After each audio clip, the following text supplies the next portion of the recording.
Mikoy, ano na? Nandito na kami sa labas ng bahay niyo para sunduin ka. Tayo na at na makapaglaro na tayo. Ayoko, kayo na lang. Alam niyo naman pagagalitan ako ni Lolo Crispolo ko, hindi ba? Sige ka, kung hindi ka makikipaglaro ngayong gabi, huwag ka nang umasa na may kaibigan ka pa bukas. Lahat kami, kahit kailan, hindi na makikipaglaro sa'yo. Grabe naman kayo sa akin, Kuya Arnulfo. Nakikipaglaro naman ako sa inyo tuwing tanghali ah. Alam naman ninyong walang kasama si Lolo rito eh. Matanda na siya at baka kung ano pang mangyari sa kanya. Nakikipaglaro ka nga kung tanghali. Napag-usapan naman natin na kapag bilog ang buwan, maglalaro tayo sa labas, hindi ba? Eh bakit? Tuwing kabilugan ba? Sumisipot ako sa inyo? Hindi nga. Kaya nga ngayon ang huling pagkakataon mo. Kung sasali ka sa amin, magiging magkaibigan pa rin tayo. Pero kung hindi, bahala ka na sa buhay mo. Sige. Pag-iisipan ko muna. Isa pa, baka magising si Lolo eh. At malaman niyang wala ako dito. Ikaw bahala. Sige na, alis na kami. Alam mo naman kung saan mo kami mahahanap, di ba? Hindi sumagot si Mikoy. Napatingin siya kina Arnulfo na patakbong umalis. Nung medyo nakakalayo na sila, napalingon ang bata sa Lolo Crispolo niya na nooy himbing sa pagtulog. Naisip niya ang sinabi ng kanyang kalaro, pero nag-alala rin siya para sa matanda. Kalaunan, napagtanto niyang hindi niya kaya kung mawala ang kanyang mga kaibigan. Kaya sinundan niya ang mga ito. Napagpasya niyang umuwi na lang bago pa man magising ang kanyang Lolo Crispolo. Pagkalabas ni Mikoy sa bahay nila, napansin niyang malansa at mabaho ang amoy ng hangin. Nagkibit-balikat siya para tumakbo ng mabilis patungo sa palaruan nila. Habang papalapit siya roon, nagkaroon siya ng kutob na merong mangyayaring hindi maganda. Pero sa halip na isipin ito, itinuon niya ang kanyang pansin sa mga batang nagsasaya. Noong makarating na siya sa bakanting lote kung saan sila naglalaro, Uy, masali ako. Aba, nandito ka na ha? Kala namin hindi ka talaga makakapunta dito eh. O sige, halika na at magtaguan tayo. Sige, magandang laro yun. Pero huwag tayong lalayo dito ah. Gabi ngayon eh, baka kumapano tayo. Ano ka ba naman, Mikoy? Kasama naman niyo ako ah. Hanggat nandito ako, walang mangyayari sa inyo. Dapat magpakalalaki ka. Dapat maging matapang ka, no? pumili sila ng magiging taya. At nang may mapili na sila, nagsihanap silang lahat ng mapagtataguan. Nagganap na rin si Mikoy ng lugar kung saan hindi siya madaling makita. Pero lahat ng tagong bahagi ay may nakapwesto na. Gusto sana niyang sumama sa pinagtataguan ng iba niyang kalaro, pero baka sisihin siya kung makita sila. Nasa kalagitnaan siya ng paghahanap ng... Uy, Mikoy! Wala ka bang mapagtaguan? Wala pa kuya eh. Panigurado na isa sa atin na magiging taya nito. Hindi ako papayag, no? Tayo na, doon tayo sa bandang gubat magtago. Pero hindi ba may sementeryo doon? Natatakot ako. Huwag ka matakot. Magkasama naman tayo ha. Hindi tayo magtatagal doon. Isa pa, hindi naman tayo pupunta sa mismong libingan eh. Doon lang tayo magtatago malapit sa labasan ng gubat. O sige na nga. Basta ayaw ko maging taya eh. Mas masaya kapag nagtatago lang tayo. Mabilis silang tumakbo patungo sa gubat. Nung naroon na ang dalawa, naghanap sila ng pwesto kung saan matatanaw pa rin ang bakanting lote kung saan sila naglalaro. Nakita rin nila ang iba nilang mga kasama na nagtatago, kaya napatawan na lang sila. Dahil madaling makita ang mga yon. Makaraan ng ilang minuto, isa-isa nang nahuli ng taya ang mga kasama ni Mikoy. Sinasabi ko na sa iyo eh, hindi tayo madaling mahanap dito eh. Tama ka nga Kuya Arnulfo. Buti na lang, sumama ako sa iyo. Uy, teka. Pasensya ka na pala kanina ha. Hindi lang naman ako nagdesisyon nun eh, pati mga kalaro natin. Ayos lang yun kuya. Naiintindihan ko naman po. Paano na lolo mo? Mag-isa lang siya sa bahay niyo, hindi ba? Oo, pero uwi na lang ako dun kagad. O siya, sige. Ihatid na lang din kita mamaya. Kuya, may napili na naman silang bagong taya oh. Halika na, labas na tayo. Uy, sandali! Sumigaw si Arnulfo ng malakas para tawagin ang mga kalaro nila. Si Mikoy naman ay napatawa dahil kinantsawan ng binatilyo ang taya. Nang mapalingon na sa kanila ang mga kasama nila, nagpasya na ang dalawa na tumakbo patungo sa bakanting lote. Hindi rin tumigil sa pagtawang dalawa dahil nabigo ang taya na mahanap sila. Nang magsimula na ang pagbibilang ng bagong taya, nagpasya uli ang dalawa na bumalik sa gubat. Dahil nakita na sila ng mga kasama nila sa dati nilang pinupwestuhan, nagkasundo sina Arnulfo at Mikoy na pumunta sa mas malalim na parte ng gubat. Paniguradong di na tayo mahanap ng mga kalaro natin dito. Mas mahirapan silang makita tayo. Oo, Mikoy. Maliban sa masukal ang baging ito, takot din sila sa gubat na ito eh. Siguro, pagkapasok pa lang nila dito, maiihi na kaagad sila. Huwag lang tayo masyado maingay. Baka marinig nila ha? Natigilan si Arnulfo sa kanyang pagsasalita. May narinig silang mga yabag na malapit lang sa kanilang pwesto. Inakala nilang mga kalaro lang nila yon. Kaya nagbulungan na lang sila para hindi makagawa ng ingay. Habang nagmamatsyag, pareho silang nakalanghap ng napakabahong amoy. May narinig din silang mga halinghing ng kabayo. Kaya naisip nilang hindi nila kalaro ang naroroon. Ano kaya yun? Baka mga kabayo lang na napunta sa loob ng gubat. Baka nakakawala. Yun din ang inala ko.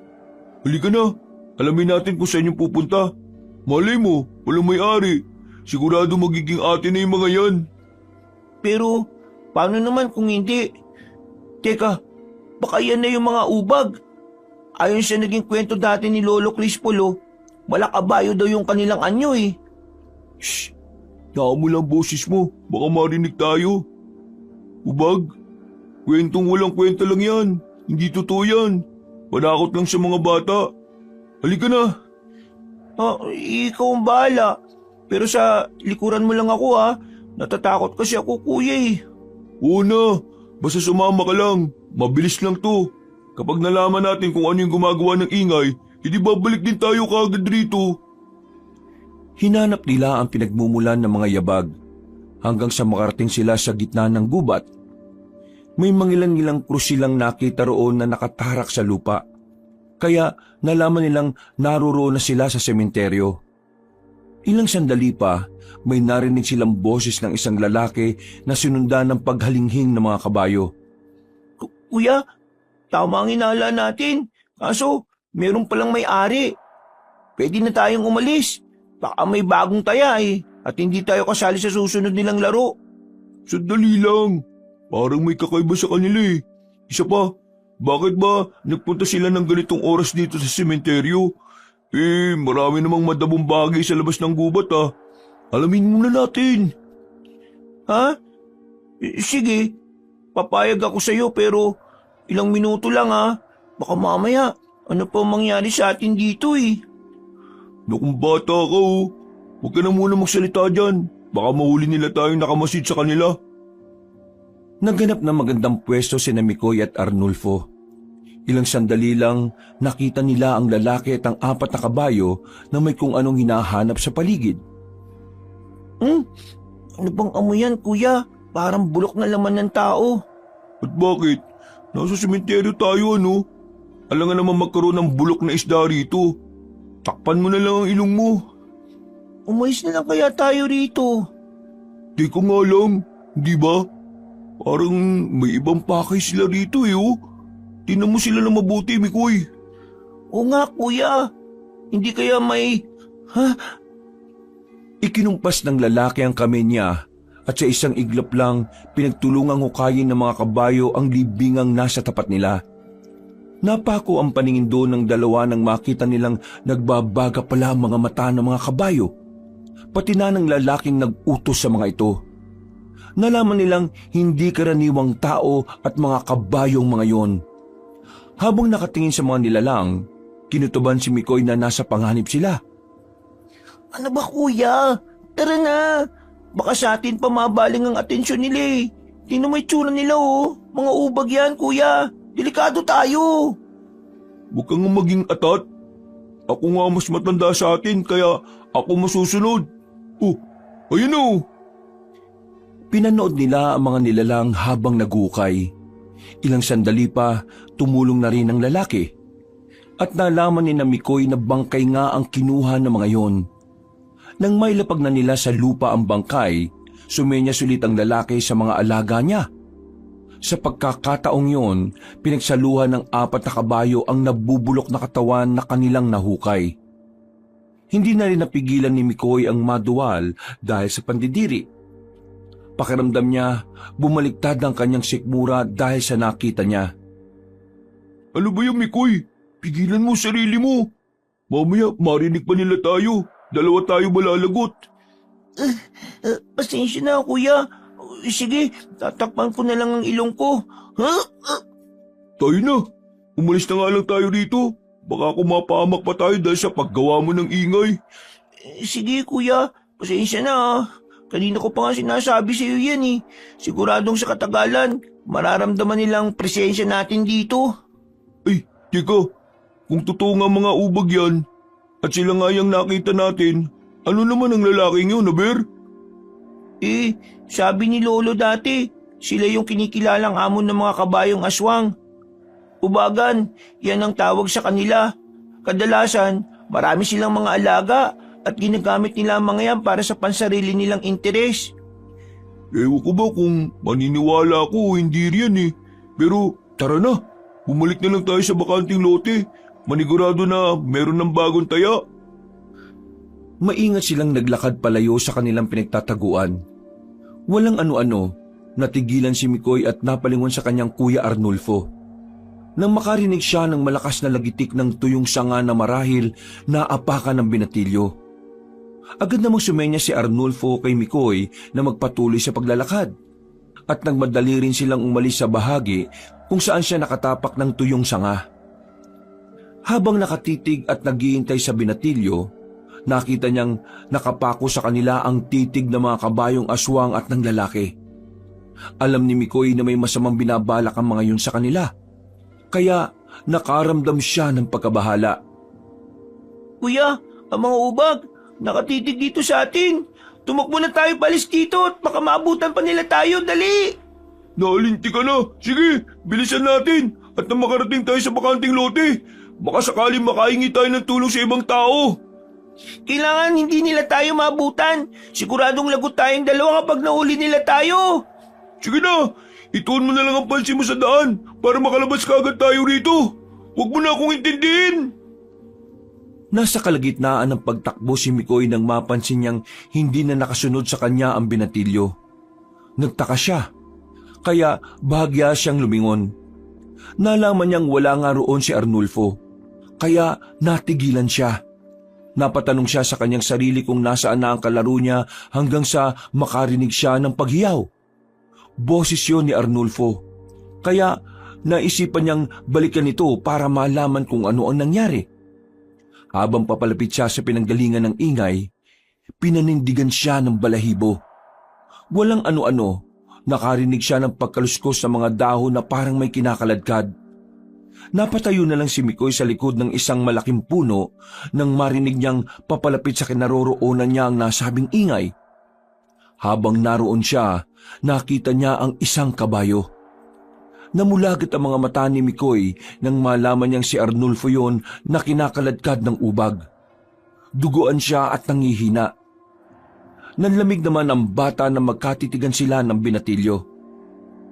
Ano ba ginagawa mo rito? Bakit ka ba bumalik? Tumakbo ka na! Tumakas ka na sa mga nilalang na ito! Baka ibaling nila ang atensyon nila sa'yo, dali!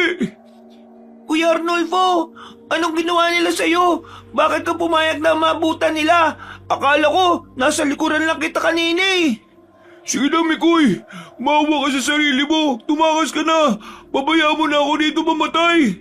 Pero, Kuya Arnulfo, Hindi ba? Bilisan mo! Siguradong ikaw ang susunod na mga... Hindi na naintindihan ni Mikoy ang gustong sabihin ni Arnulfo. Biglang kinagat ng mga kabayong aswang ang tiyan ng binatilyo hanggang sa mawakwak ito. Napapikit si Mikoy dahil hindi niya kinaya ang nakikita niya. Habang nasa ganoong sitwasyon, may narinig siyang paghalinghing ng kabayo sa ibang bahagi ng gubat. Nang marinig niyang napaungol ng mahina ang binatilyo, iminulat ni Mikoy ang kanyang mga mata. Dahil sa sobrang takot na nararamdaman niya, humarurot siya ng takbo kahit pa na hindi gaanong maliwanag ang dinadaanan niya dahil sa mga punong naroroon.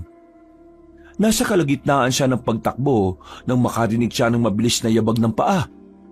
Sinubukan niya itong lingunin at napahiyaw na lang siya nang matisod siya at mapahandusay sa lupa. Namilog ang kanyang mga mata nang makita niya ang isang ginintuang kabayo na tumigil sa bandang likuran niya. Humalinghing ito habang nakamasid sa kanya. Wag mo ako sasaktan.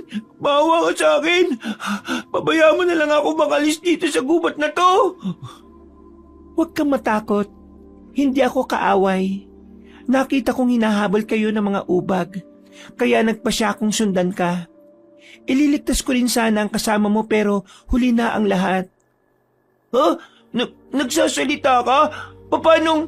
Oo naman. Isa akong engkantadong kabayo. Isang magpakutod. May kakayahan kaming magsalita. Ako nga pala si Gakilat. Teka, may naririnig akong mga yabag. Paniguradong sila na yan. Anong dapat kong gawin? Ayaw ko bang mamatay at matulad sa kalaro ko? Halika, sumama ka sa akin. Hindi ka nila magagawang habulin. Teka, ako nga pala si Mikoy. Saan tayo pupunta? Baka kung may gawin kang masama sa akin, ha? Nandiyan na sila. Wala na tayong oras. Sumakay ka na sa likuran ko at kumapit ka na mabuti. Wala kang dapat na ipangamba sa akin. Nandito ako para tumulong sa iyo. Napalingon si Mikoy sa hindi kalayuan at nakita niyang papalapit na sa kanila ang mga kabayong aswang, pati na ang lalaking ubagan. Dahil sa pangamba niya, sumakay siya sa likuran ng ginintuang kabayo. Tumakbo ang nilalang para ikutan ng ubagan at ang mga alaga nito. Dahil sa bilis ng kanilang pagtakbo, hindi sila nakita ng mga nilalang na humahabol kay Mikoy. Nagwala ang ubagan at ang mga ubag. Dahil pinaglaruan sila ng ginintuang kabayo kung saan nakasakay si Mikoy, naging panay rin ng halinghing ng magpakutod at sinadya niyang inisin ng ubagan saka ang mga alaga nito. Ngayong nakita ka na at naamoy nila, sigurado ako na hindi ka nila tatantanan. Kailangan mong maging handa. Anong ibig mong sabihin? Papatayin din nila ako? Ano ba talaga ang mga ubag na yan? Limitado lang kasi ang naikwento ni Lolo patungkol sa kanila eh. Oo, kaya kailangan makapaganda ka. Hindi lamang simpleng aswang ang mga ubag. Sila ay nahahanay sa matataas na uri dahil may dugo rin silang engkanto. Samantala, ang mga ubagan naman ay may dugong hukog, mga engkantong sugo ng dilim. Kung ganon, mukhang nasa alanganin tayo. Baka kung ano mangyari sa atin. Baka ikaw madamay rin dito, kaibigang Gakilat. Wala akong pakialam. Matagal nang may hidwaan ang ubagan na yan at ang aming lahi. Hindi ako natatakot sa kanila at alam kong hindi nila ako matatalo. Bakit mo pa ako niligtas? Baka mas lalo ka lang guluhin ng mga ubag at ng amo nila. Handa ako sa anumang mangyayari. At sana, pumayag kang tulungan kitang maging handa rin. Paano? Anong gagawin ko? Hindi ko alam kung paano labanan ng mga aswang na yan. Hindi sumagot ang ginintuang kabayo. Tumigil ito sa pagtakbo at humalinghing. Dahil sa ginawa niya, napalingon sa kanila ang ubagan at maging ang mga kabayong aswang. Kinabahan naman si Mikoy, pero sinabihan siya ni Gakilat na huwag matakot sa kanilang kalaban. Dagdag pa nito, walang masamang mangyayari sa kanila. Dahil nakasakay siya sa likuran ng ginintuang kabayo. Nagkita rin ulit tayo, Gakilat. Hindi ko akalaing ikaw pala ang magiging tagapagligtas ng batang yan. Kung ako sa iyo, bata, sa akin ka na lang sumama. Gagawin kitang pagkain ng mga alaga ko.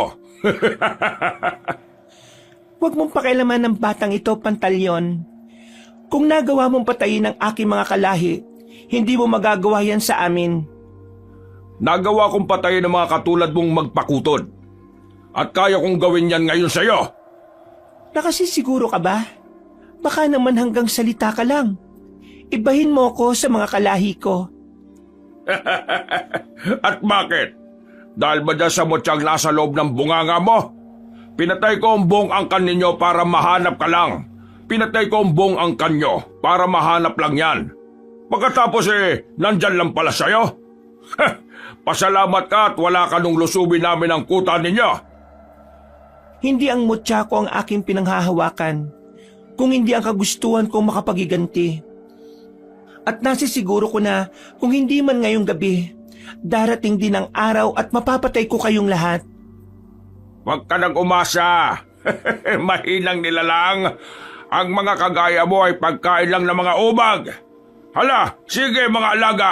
Sugurin ang gintong kabayo na yan. Patayin silang dalawa ng bata. Hindi ako natitinag sa mga kagaya ninyo. Sinugod ng mga kabayong aswang si Mikoy. Napahalinging naman si Gakilat at sinalubong din ng mga ubag. Nung makalapit na siya, sa halip na atakihin ng mga kabayong aswang, lumundag siya ng napakataas. Napahiyaw na lang si Mikoy dahil doon at mas napakapit sa kabayo. Mas lalo pang naging malakas ang pagsigaw ng bata nang biglang bumulusok ang magpakutod pababa. Nang nakalapag na siya sa lupa, ipinihit niya ang kanyang katawan at sinipa ang dalawang ubag. Susugod pa sana ang dalawa pero ganoon din ang kanilang naging kapalaran. Sa lakas ng pagsipa ko sa kanila, nasisiguro kong patay na silang lahat. At ikaw, ubagan, ikaw ang aking isusunod. Apat lang sa mga alaga ko dapatay mo. Huwag kang magmalaki sa akin. Marami pa akong alagang ubag na pwede kong utusan para patayin kayo. Kung gusto nyo, tawagin na ninyong iba pa. Kung nagawa ni Gakilat ng ganun kadali ang pagpatay sa apat na alaga mo, sigurado magagawa niya rin patayin yung iba pa. Tumahimik ka, bata. Huwag kang magkunwaring matapang. Dahil nakita ko kanina kung paano pumikit ang mga mata mo ng pagsaluhan ng mga ubag ang kalaro mo. Pati mga inosente dinadamay ninyo. Talagang mga halang ang inyong mga kaluluwa. Gusto ko pa sana mag-aksaya ng oras sa iyo. Pero may mga bagay pa akong dapat naasikasuhin. Sa susunod nating pagkikita, makukuha ko rin ang mutya mo, Gakilat. Kung hindi ko makukuha yan sa santong dasalan, kukunin ko yan sa santong paspasan. Pagkawika ng ubagan, bigla itong nawala sa paningin ni Mikoy. Napalingon na lang siya sa bandang kanluran nang makarinig siya ng mga kaluskus doon. Nabahala rin ang bata dahil mukhang patungo sa baryo nila ang aswang. Gusto sana niyang bumaba sa likuran ng nilalang kung saan siya nakasakay. Pero pinigilan siya nito. Si Lolo Crispolo, baka kung ano mangyari sa kanya. Natatakot ako na baka sa baryo namin pumunta ang mga ubagan at doon magkasik ng lagim. Hindi naman siguro. Mukhang may iba pa siyang pakay at hindi sa lugar na ito. Kaunti lang ang mga alagang dala niya. Kaya malamang, naakit lang siya sa nabubulok na bangkay dyan sa sementeryo. Gusto ko na pong umuwi. Pwede mo ba akong maitid sa bahay namin? Sige, ihatid kita. Pero bago yan, sumama ka muna sa kuta ng mga magpakutod. Anong gagawin ko doon? Baka matatagalan ako doon Kapag nagising si Lolo at nalaman niyang wala ako sa tabi niya, pagagalitan ako noon. Mabilis lang tayo ron. May papakita lang ako sa iyo. Gusto ko rin maging handa ka. Dahil tsak na hindi ka titigilan ni Pantalyon. Kung ganun, sige tayo na. At nang makauwi rin ako kagad. Napahalinghing ang ginintuang kabayo bilang pagsang-ayon. Noon din, lumundag siya ng napakataas at makaraan lang ng ilang minuto nakalapag sila sa tuktok ng isang bundok. Iginala ni Mikoy ang kanyang paningin doon at nakita niyang napakalayo nila sa kabayanan. Napansin din niya na may kakaiba sa lugar na yon, dahil marami ang mga nagliliwanag na bagay sa malayo. Alam niyang hindi na yon sakop ng kanilang bayan, kaya nagtaka siya. Pero sa halip na sabihin kay Gakilat, itinikom na lang niya ang kanyang bibig. Ito ang aming kuta. Dati, marami kaming nandito. Pero dahil sa kagagawa ni Pantalyon, mag-isa na lang akong nakatira dito. Kung nandirito lang sana ako nung sumalakay ang ubagan na yon, sigurado ako na hindi sila magtatagumpay. Nalulungkot ako sa nangyari sa mga kalahi mo, kaibigang Gakilat. Talagang napakasama ng Pantalyon na yon. Nakita ko kung paano nila patayin yung kalaro ko eh. Kaya alam kong wala silang awa sa ibang nilalang. Hindi bali na. Dinala kita rito dahil may gusto akong ipakuha sa iyo. Kapag nagtagumpay ka, ibig sabihin, ikaw ang karapat-dapat para sa sandatang yon. Ano bang sinasabi mo? Magagamit ko ba yan laban sa ubagan? Oo, sigurado ako na magagamit mo. Ang tinutukoy ko ay ang espadang tumarak sa isang bato nung naglaban ng dalawang makapangyarihang engkanto. Hindi ko nga alam kung putian o itiman ang may-ari niyan. Teka, nasa may sinasabi mo? Tumingin ka sa malaking bato na nandito sa tuktok. Tingnan mo ng mabuti at makikita mo ang sinasabi kong panlaban sa mga aswang. Ha? Yan ba yung tinutukoy mo? Kulay itim na espada? Oo, yan nga. Hinulma yan mula sa elemento na sa mundo ng mga engkanto mo lang matatagpuan. Kung yan ang makakatalo sa ubagan at sa mga alaga niya, sige, kukunin ko ang espadang yan. Pero may problema ako eh. Ano naman yon, kaibigan Mikoy?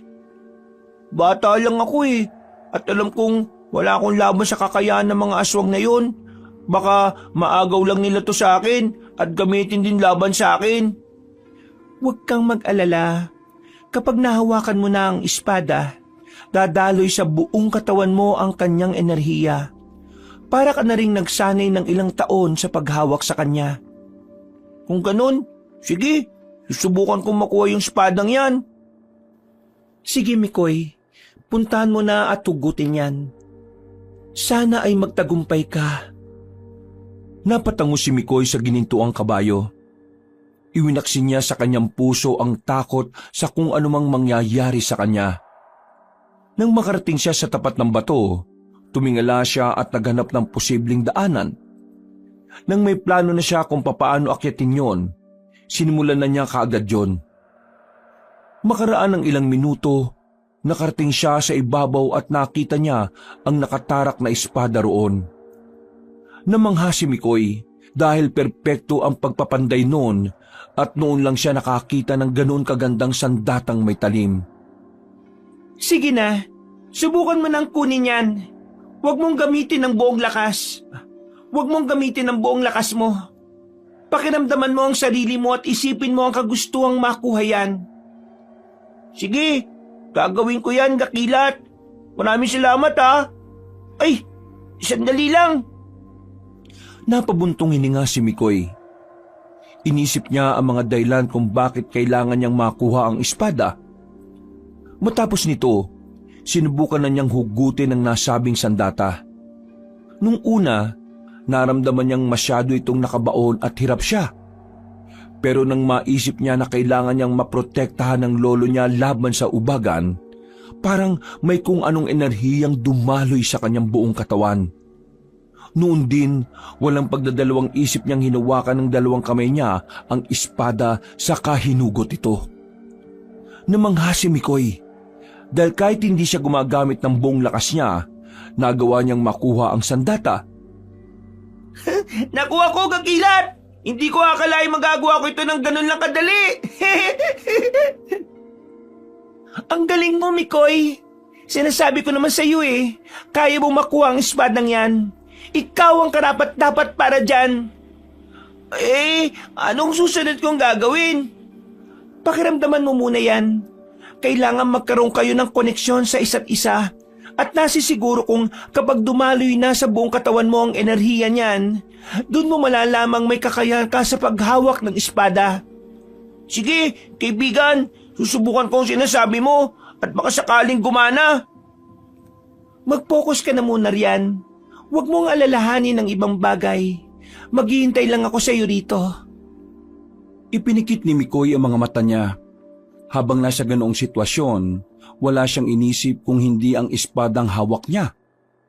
Walang ano-ano, nagsimula na siyang gumalaw habang pinakikiramdaman ng naturang sandata. Makaraan ng ilang minuto, nagmulat siya.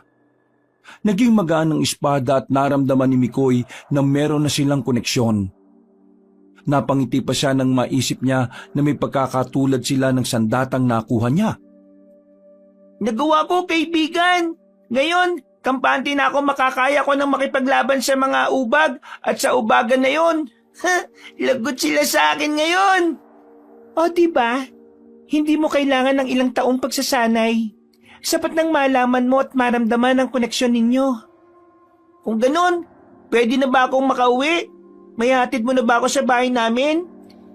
Gusto ko naman, pero hindi pa sa mga oras na ito. Oh, bakit naman kagilat? Akala ko ba'y hindi pa tapos ang gagawin natin dito? Ano bang ibig mo sabihin? Walang ibang karapat-dapat dito kung hindi ikaw. Ayaw ko mapunta ito sa masamang nilalang na kagaya ni Pantalyon. Kapag nasa iyong pinakaiingatan ko, kampante ako na magagawa mong protektahan ito. Huwag mong sabihin na sa iyo ko ipapasa ang mutya ko. Kapag nasa akin lang to, baka makuha pa ng ubaga na yon at gamitin lang sa kasamaan. Pero baka maagaw yan ng ubagan sa akin. Baka wala akong laban sa kanila kung nagkataon. Hawak mo ang espada at alam kong hindi mo rin gugustuhin makuha ni Pantalyon ng mutya. Malaki ang tiwala ko sa iyo at alam kong hindi mo ako bibiguin. Pero paano ka? Malamang kung ipapasa mo sa akin ng mutya, manghihina ka. Baka kung ano ang mangyari sa iyo, kakilat. Huwag mo kong intindihin. Ang isipin mo ay ang mga kanayon mo na magiging kawawa kapag umatake ang ubagan at ang mga alagad niyang ubag. Teka, ano bang magiging bisa ng mutya mo sa akin? Wala bang masamang epekto yan? Kapag nasa iyo na ang mutya, magiging kasing liksi mo ako. Magkakaroon ka rin ng kakayahang lumundag na mataas. Sige na, huwag mong hayaang mahulog ito sa lupa. Ay, ganun ba? Sige, kung talaga makakatulong yan para sa ikabubuti namin ni Lolo, nakahanda akong tanggapin ang mutya mo. Maraming salamat, Mikoy. Huwag ka mag-alala, babantayan kita. At kung kailangan mo ako, darating ako para alalayan ka. Kailangan ko ring makaharap si Pantalyon at nang mapagbayaran niya ang ginawa niya sa aking angkan. Pagkatapos ang naging usapan nila, may kung anong nginuya ang ginintuang kabayo. Ilang sandali pa, ngumanga ito at ipinakita kay Mikoy ang loob ng kanyang bunganga. Sinilip naman kaagad yon ng bata at nakita niya ang isang kumikinang na ngipin. Nang makita niyang mahuhulog na ang mutyang ngipin ng ginintuang kabayo, sinalo niya ito ng walang pagdadalawang isip. Pinagmasdan niya ito at naramdaman din niya ang kakaibang enerhiyang nagmumula rito. Ngayong hawak mo na ang aking mutyang ngipin, gusto kong ingatan mo yan. Isubo mo yan at kusang gagana sa katawan mo ang kanyang bertud. Maraming salamat sa tiwala mo sa akin, kaibigan. Teka, sige, gagawin kong sinabi mo. Mas maigi pa nga, para naman kumapit agad sa katawan mo ang mutya ko. Namulagat na lang ang kanyang mga mata dahil sa biglang init na naramdaman niya sa loob ng kanyang katawan. Natuwa si Kagilat dahil doon at napangisi. Hindi naman makapaniwala si Mikoy dahil hindi siya nahirapang gawin ang sinabi ng kanyang kaibigan. Pakiramdam niya'y mas naging magaan ang katawan niya at parang naging mas malakas ang kanyang mga braso. Ganito ba talaga ito? Parang may kung anong enerhiya na gustong pumawala sa loob ng katawan ko. Huwag mong pigilan, Mikoy. Ang enerhiyang nararamdaman mo ay gawa ng mutyang pumasok sa katawan mo. Pabayaan mong dumaloy sa loob mo ang bertud. Magmula ngayon, mas magiging malakas at maliksi ka kagaya ng isang magpakutod. Masusunod, Kagilat. Ayan na, nararamdaman ko na ang kanyang enerhiya. Nakakamangha ka, Mikoy. Siguro, likas sa iyo ang pagiging isang bertudes. Kaya naging madali sa iyo ang lahat ng ito. Hindi ko alam, pero bakit ganito? Nakakapagod. Pakiramdam ko, pagod na pagod ako. Magpahinga ka na muna. Naninibago lang siguro ang katawan mo. Pagkatapos niyan, manunumbalik na ang lakas mo at maaari na kitang ihatid sa inyo. Napatango si Mikoy sa kanyang kaibigan na magpakutod.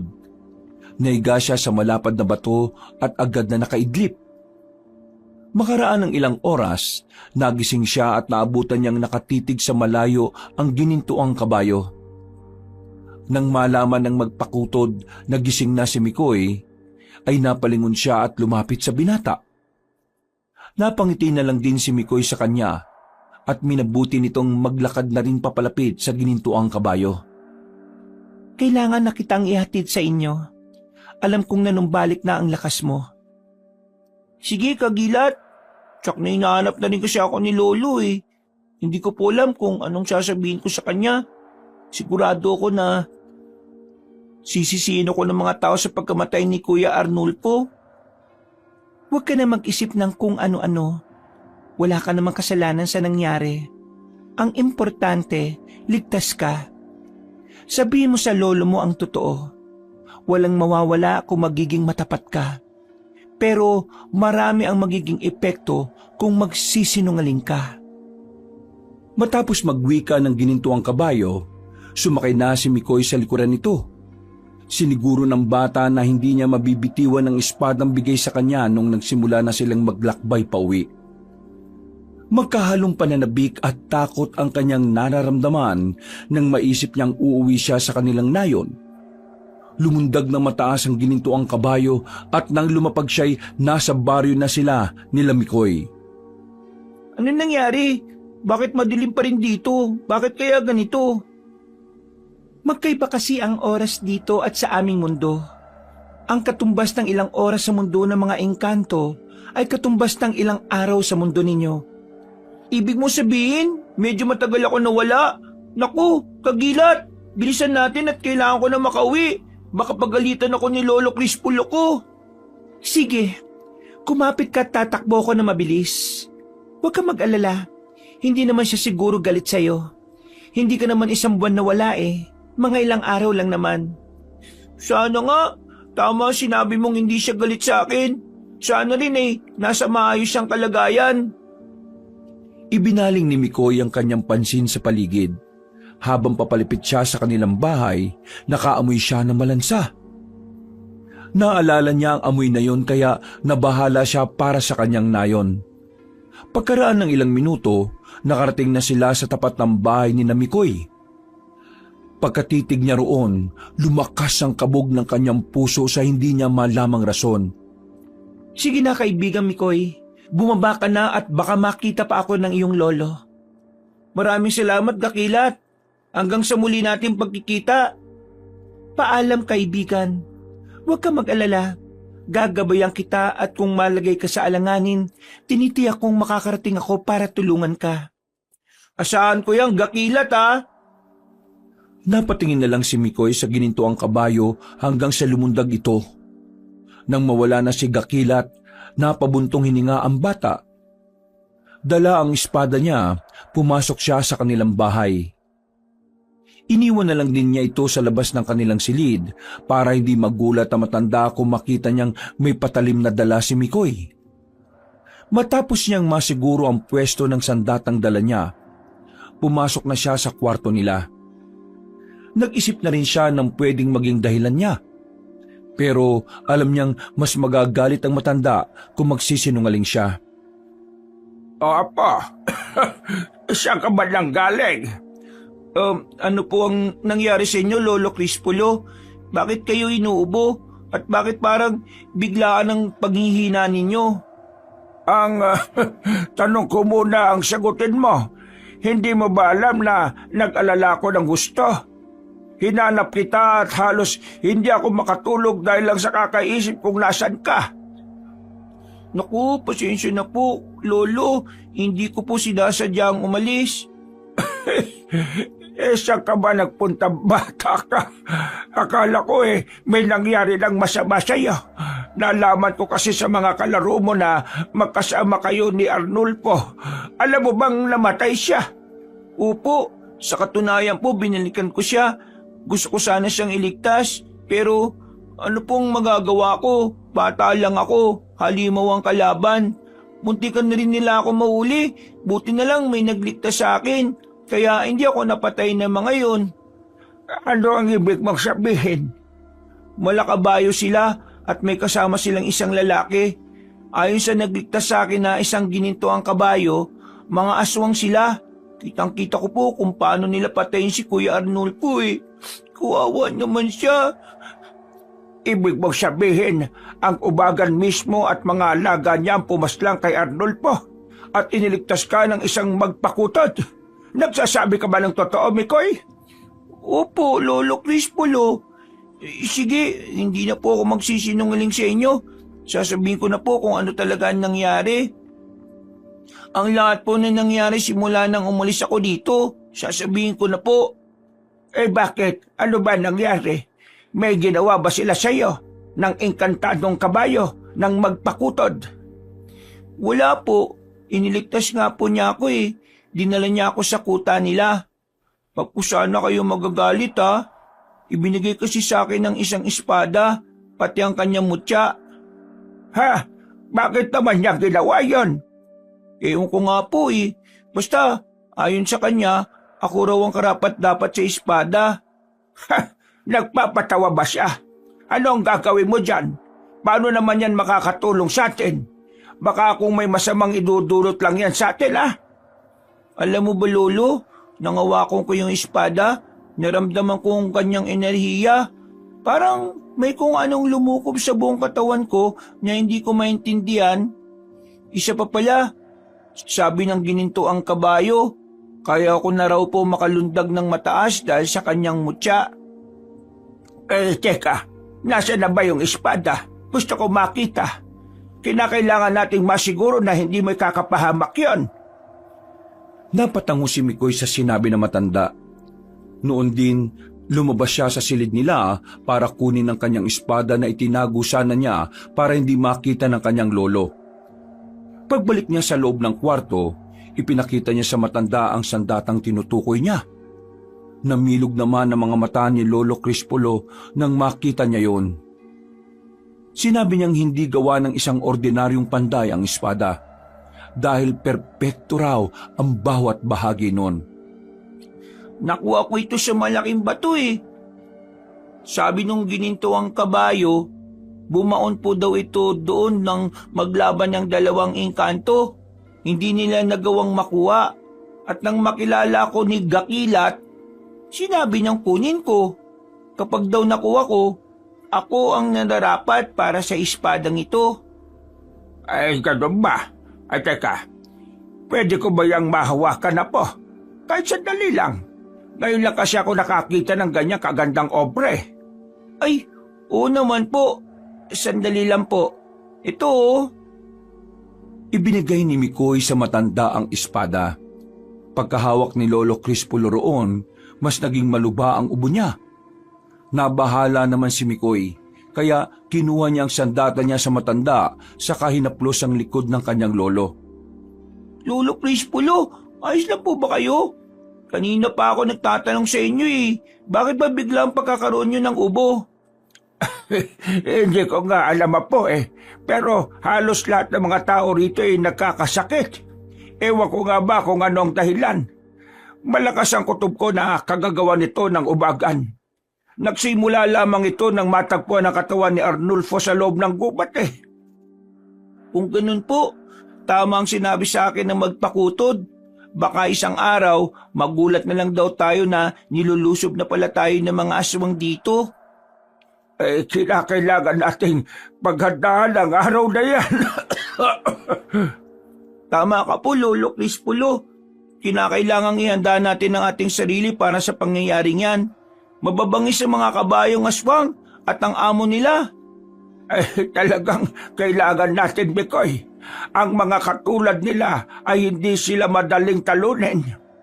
Pero alam ko po na gamit ang espadang ibinigay ng gininto ang kabayo at sa tulong ng kanyang mutya, matatalo ko po ang mga aswang na yun, Lolo. Magtiwala lang kayo sa akin.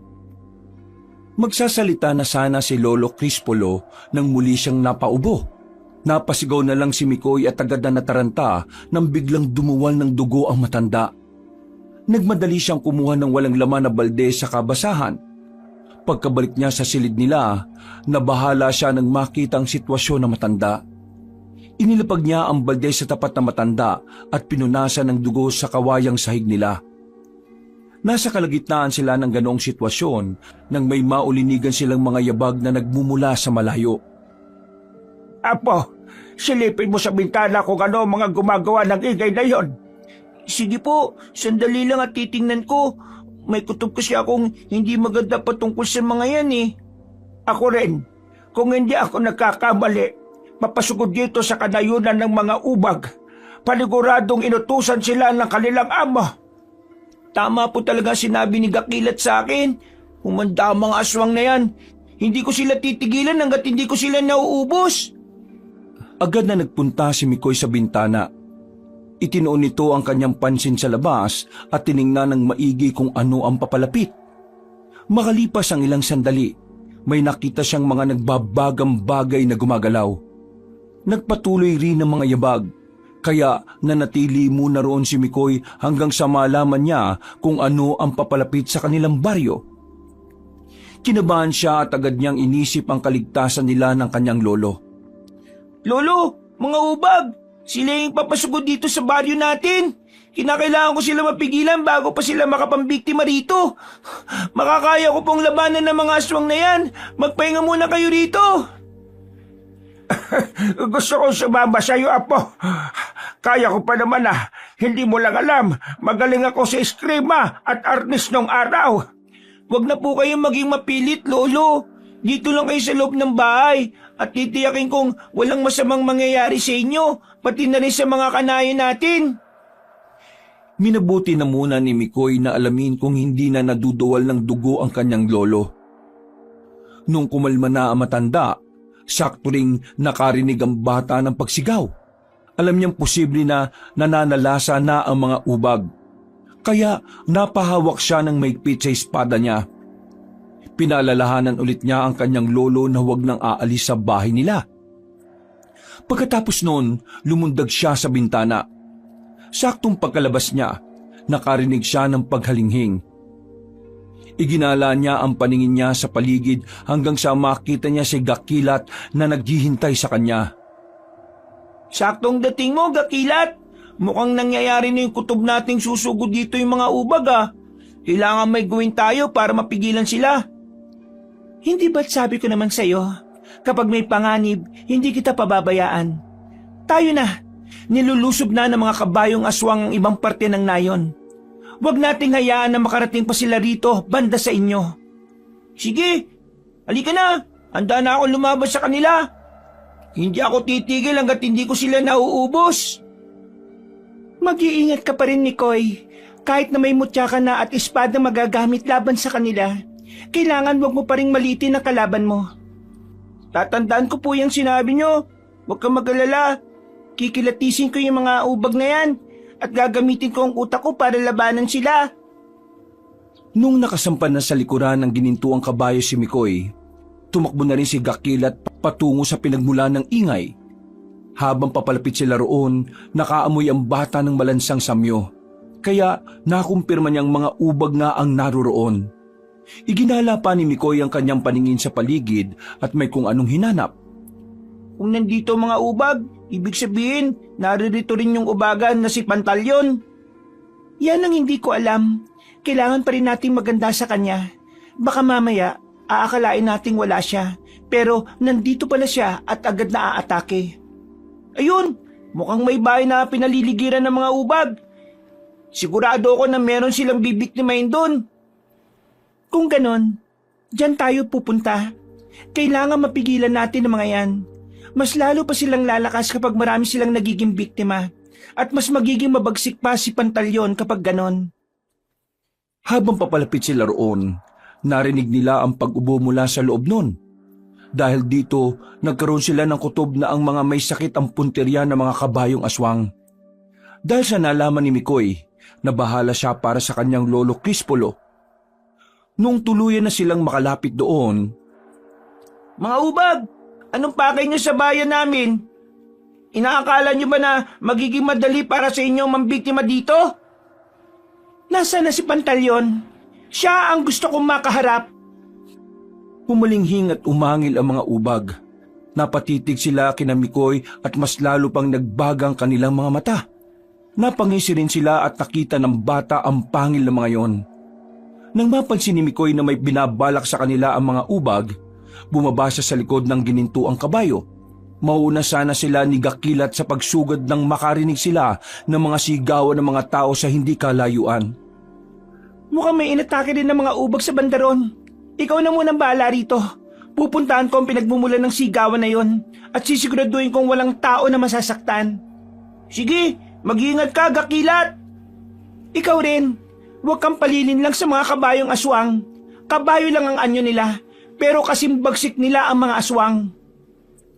Hindi na naipagpatuloy ng dalawa ang pag-uusap nila. Mabilis na tumakbo ang ginintuang kabayo patungo sa ibang panig ng nayon. Si Mikoy naman humarap sa mga ubag na naroroon. Makaraan lang ang ilang sandali, sumugod sa kanya ang dalawang ubag. Napailing ang bata at itinaas ang kamay niya na may hawak na espada. Pagkalapit ng dalawang ubag, lumundag siya at lumapag siya sa likod ng isang aswang. Dahil paglikot agad nito, walang pagdadalawang isip niyang itinarak ang espada niya sa likuran nun. Napaungol na lang ang ubag dahil doon. Nang makita ng ibang nilalang ang ginawa ni Mikoy, nagmadali rin silang sumugod sa kanya. Nagulat pa ang bata nang nilapa ng mga ubag ang kasama nila. Bago pa man siya makababa roon, nakita niya si Gakilat na pabalik na sa kanyang kinaroroonan. Dahil dito, lumundag na lamang siya para makasampa sa likod ng kanyang kaibigang magpakutod. Ano nangyari? Napatay mo ba yung ubag na sumugod doon? Saka na natin pag-usapan ng bagay na yan. Sa ngayon, harapin muna natin ang mga ubag na ito. Ayun na sila! Umilag ka, Gakilat! Akala ba ninyo ay madali nyo ako mahuhuli? Isa akong magpakutod at kayo ay mga aswang lang. Mas malakas pa rin ako sa inyo. Nang makalapit sa kanila ang mga aswang, iwinasiwas ni Mikoy ang kanyang hawak na espada. Samantala, pinagtatatadyakan naman sila ni Gakilat. Nang halos lahat ng mga ubag ay nangihina dahil sa pinag-aagawa ng ginintuang kabayo, bumaba si Mikoy at inatake ang mga ito. Sinubukan pa ng mga kabayong aswang na lumaban sa bata, pero hindi naging sapat ang kanilang lakas dahil sa mga bali nilang buto. Nung una, nanginig ang mga kamay ni Mikoy, pero nang maisip niya na para naman yun sa mga tao, iwinaksi niya ang awa para sa mga aswang. Isa-isa niya itong pinugutan ng ulo hanggang sa... May mga nag-iingay malapit sa bahay ninyo. Balikan mo ang iyong lolo at ako na munang bahala sa iba pang ubag na nandito. Susunod na lang ako sa iyo kapag natapos ko ng kalabanin ng mga aswang sa bandang dulo ng nayong ito. Sige, pero pumunta ka kaagad sa amin ha. Baka kakailanganin ko ng tulong mo eh. Hindi ko alam kung anong pinag-aagawa ng mga kabayong aswang na yan. Hindi na hinintay pa ni Mikoy na makasugod sa kanya ang ginintuang kabayo. Tumakbo siya ng mabilis sa kabungwelo para lumundag. Saktong nakalapag siya sa ibabaw ng bubong nila, kaya nakita niya ang mga nangyayari. Walang ano-ano, nakita niyang isang ubag na tumatakbo ng mabilis patungo sa kanilang bahay. Napasigaw na lang si Mikoy nang sinadyang sirain ng nilalang ang kanilang dingding. Sa halip na pakinggan ang pagsigaw niya, napadungaw pa ang ubagan sa butas na nagawa niya sa kanilang dingding. Umalis ka rito, ubag ka! Wala kang mapapala sa akin! Matanda na ako! Lolo Crispulo, huwag kang lalapit sa kabayong yan. Delikado ang ubag na yan. Mikoy, abo ka! Mag-iingat ka! Hadi ka! Papasukin ako ng ubag na ito at papatayin! Umalis ka rito, aswang! Walang yang ubag na yan. Banda siya sa akin. Nandyan na po ako. Lolo, ililigtas kita. Lumundag si Mikoy. Napalingon sa kanya ang ubag at nang akmang aatakin sana siya nito, buong lakas niyang tinaga ang ubag sa leeg. Naging malalim ang sugat ng aswang at nasugatan ito. Napaangil yun at tuluyan niyang ibinaling ang kanyang pansin kay Mikoy. Kakagatin sana niya ang bata pero lumundag ito para makapunta sa kabilang gilid niya. Bago pa man makagawa ng hakbang laban sa kanyang aswang, bumuelo siya at itinarak sa puso ng nilalang ang kanyang espada. Natumba sa lupa ang ubag at sa huling pagkakataon umangil ito. Iginala niya ang kanyang paningin sa paligid at nagulat siya nang makita niyang nawasak ang 2 bahay na pinakamalapit sa kanilang tirahan. Sinabi na matanda na kagagawa ng mga ubag yon. Kaya inutusan niya si Mikoy na tulungan ng mga tao. Nagpaalam si Mikoy sa matanda at napatakbo patungo sa kabahayang sinira ng mga ubag. Pagkalapit niya roon, nakita niya ang mga tao na nakahandusay sa lupa. Duguan sila at ang iba ay may mga baling buto. Lalapit na sana siya roon para pigilan ng mga ubag nang biglang, Mikoy, tutulungan kita! Hindi ko makakaya na pabaya ka sa ganitong sitwasyon! Lolo naman eh. Bakit pa kayo nagmamatigas? Alam mo naman na masama ang pakiramdam niyo ah. Alam kong nakaalala ka rin sa kaligtasan ko, Mikoy. Pero alam ka namang tutunganga na lang ako sa bahay habang nagkakagulo rito sa nayon natin. Sige na nga po. Pero dito lang kayo sa likod ko ah, para walang masamang mangyayari sa inyo. Sige, kung yan ang gusto mo. Ako na lang ang magbabantay ng likuran mo. Talikuran tayo, apa! nasa kalagitnaan sila ng kanilang pag-uusap nang sa hindi nila inaasahan, pinaligiran sila ng mga ubag. Napamurang matanda at kahit na umuubo ito, hindi siya pinanghinaan ng loob.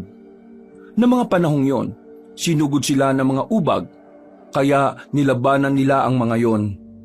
Pagkalipas ng ilang sandali, biglang natigilan na matanda.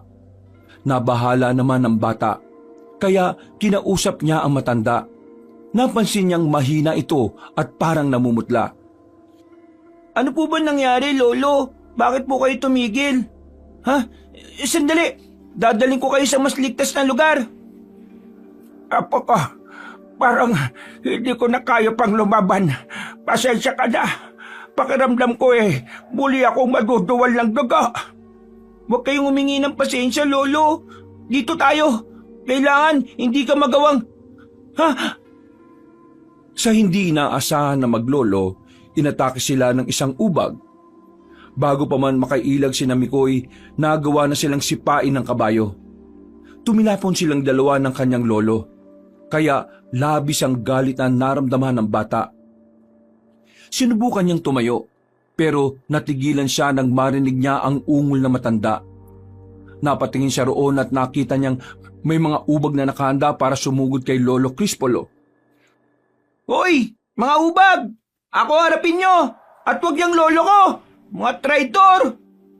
Wag kayo lumabas sa akin! Umalis kayo! Alis! Lubayan niyo siya! Dito kayo lumapit sa akin at bibigyan ko kayo ng magandang laban! Bumangon si Mikoy at napahawak ng maigpit sa kanyang espada. Saktong pagkatayo niya, nakaramdam siya ng kakaibang enerhiya sa kanyang likuran. Pinanindigan siya ng balahibo sa batok. Marahan siyang napalingon at saktong pagkalingon niya, Mikoy, sa likuran mo, may nakatayong ubagan! Ang ingay ng bunganga mo, tanda! Ang dapat sa'yo ay mamatay! Pantalyon! Ikaw! Hindi sumagot ang ubagan. Mas lumapit siya kay Mikoy at bago pa man makagalaw ang bata, sinakal siya ni Pantalyon mula sa likuran niya. Tinabig din ng ubagan ng kamay niya na may hawak na espada. Dahilan para tumilapon ito. Kahit na ganoon ang kanyang sitwasyon, nagagawa pa rin niya ang makahinga ng maayos at makapagsalita. Sige, gumalaw ka at nang tumarak ang kuko ko sa leeg mo. Kapag nangyari yan, ipapakita ko sa lolo mo kung paano ka mamamatay. Napakademonyo mo! Pakawalan mo ako at umalis kayo ng mga alaga mo rito! Hindi! Aya ka! Nandito kami para kumain! At walang sino mang makapagdidikta sa amin kung ano ang aming gagawin.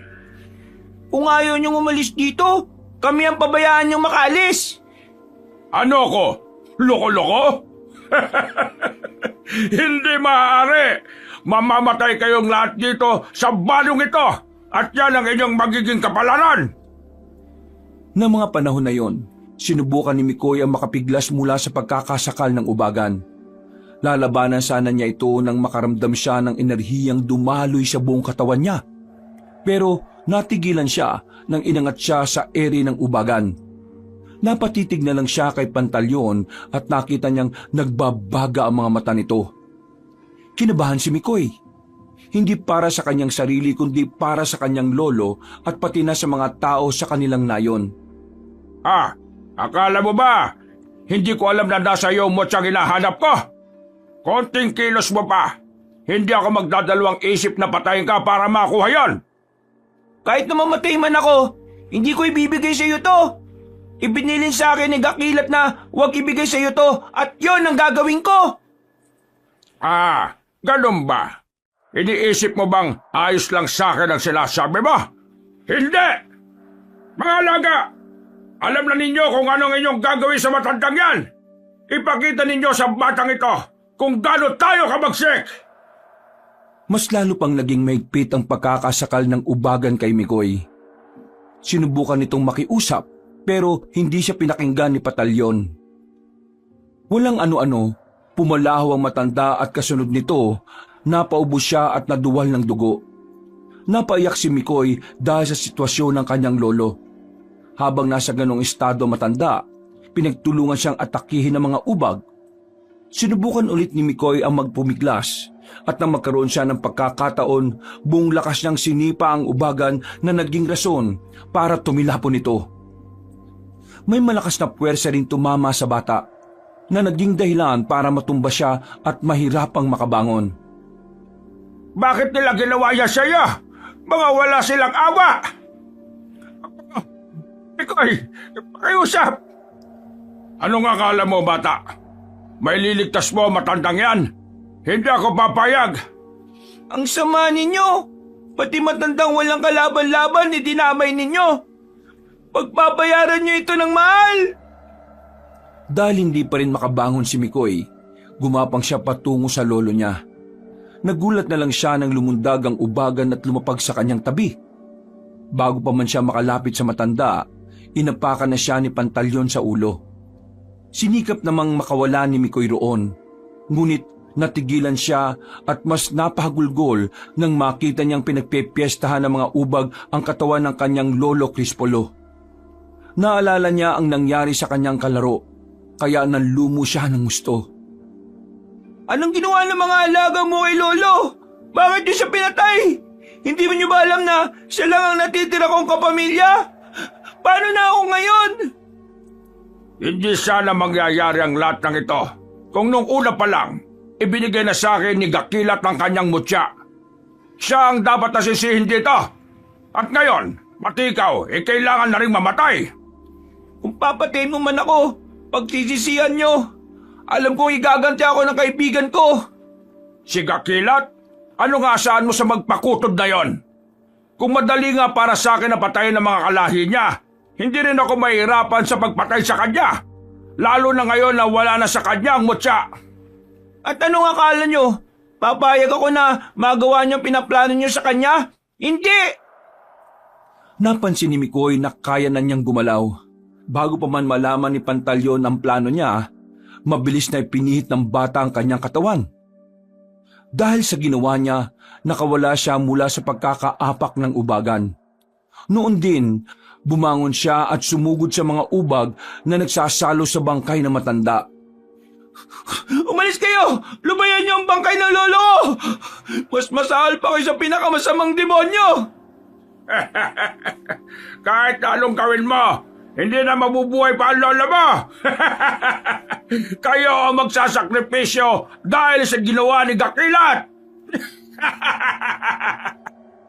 Hindi ako papayag na mapatay niyo nang hindi man lang ako nakakapagiganti sa inyo.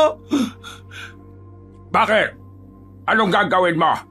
Kahit na nasa iyo na ang mutya, mahina ka pa rin. Yun ang akala mo.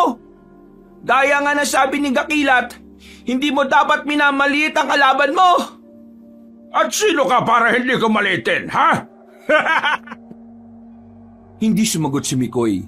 Nang makita niyang susugurin siya ng 6 na ubag na naroon, tumakbo na rin siya para salubungin sila. Nung nakalapit na siya sa mga kabayong aswang, kahit na mano-mano, nagawa niyang kalabanin ng mga ito. Kalaunan, isa-isang bumagsak ang mga ubag. Hindi na niya napigilan ng umiyak dahil sa makakahalong galit at lungkot. Sa hindi inaasahan ni Mikoy, bumuelo ang ubagan at sinipa siya. Dahilan para mapalumpasay siya. Napahiyaw na lang si Mikoy at bago pa man siya makatayo, may mga ubag na nagsitakbuhan upang atakihin siya. Malas mo lang dahil matatapos ang buhay mo sa ganitong paraan. Sige mga alaga, apakan niyo ang batang yan hanggang sa madurog ang kanyang katawan. Gawin na ninyo kung anong gusto nyo. Nasa akin ang mutya at kaya kong ubusin kayo. Huwag ka nang magpasiklam, bata. Ano ang magagawa mo kung wala kang ang naging aksyon ng patay na mga alaga ko ang lola mo? Magpasalamat kayo at mahina si Lolo. Kung hindi, baka naubos pa niyang patay na mga ubag mo. Kung alam mo lang kung ano ang ginawa ko nung huli nating pagkikita, napakadaling bigyan ng sakit ng mga tao rito. Ulang iya ka. Tama nga ang inala kung ikaw ang may pakana ng lahat ng ito para mabiktima mo ang mga kanayon ko. Napatawa ng malakas ang ubagan. Nakita naman ni Mikoy na kumakahig ang mga kabayong aswang. Kaya tuluyan siyang napatayo. Habang nasa ganong sitwasyon, inihanda na rin ng bata ang kanyang sarili. Walang ano-ano, nagulat siya nang may kung anong bumagsak sa tapat niya. Nang tingnan niya kung ano yon, napangisi siya nang malaman na ang espada niya yon.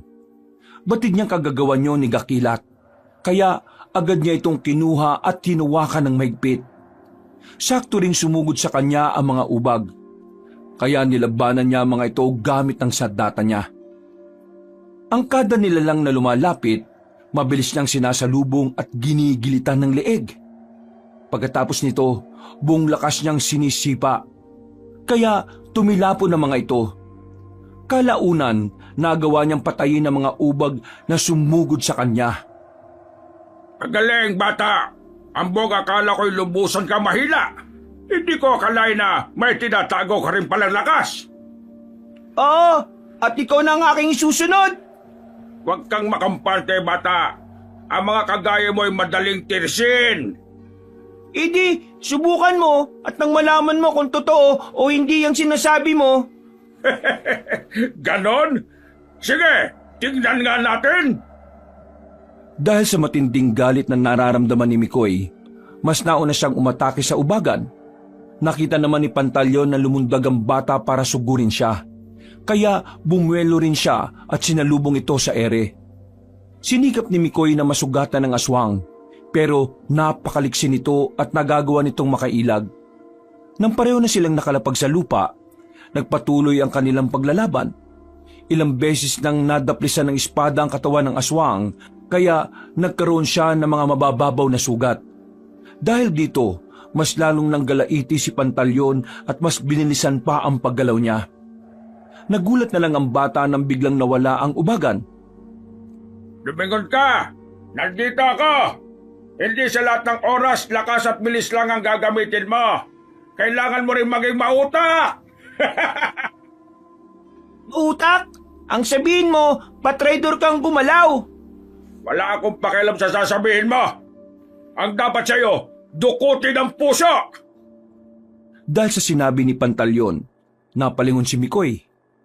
Inangat niya ang espada niya para itarak sana sa katawan ng aswang.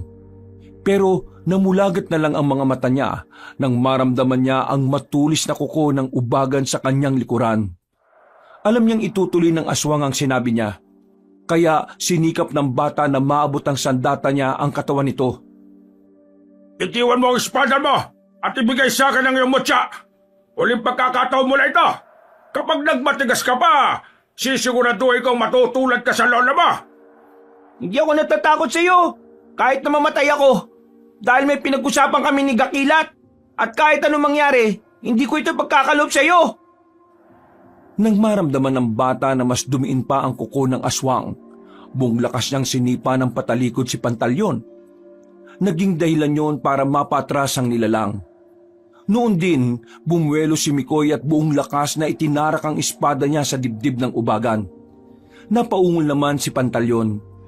Hindi niya napuruhan ang puso ng aswang, pero bago pa man niya masaksak ulit sa dibdib ang aswang, ibinalibag na siya nito. Ano kakala mo? Mapapatay mo ako dahil lang sa pagtarak mo ng espada mo? Dito sa aking dibdib? Ha! Wala sa kaliwang bahagi ng dibdib ang puso ko! Ngayon, ako naman!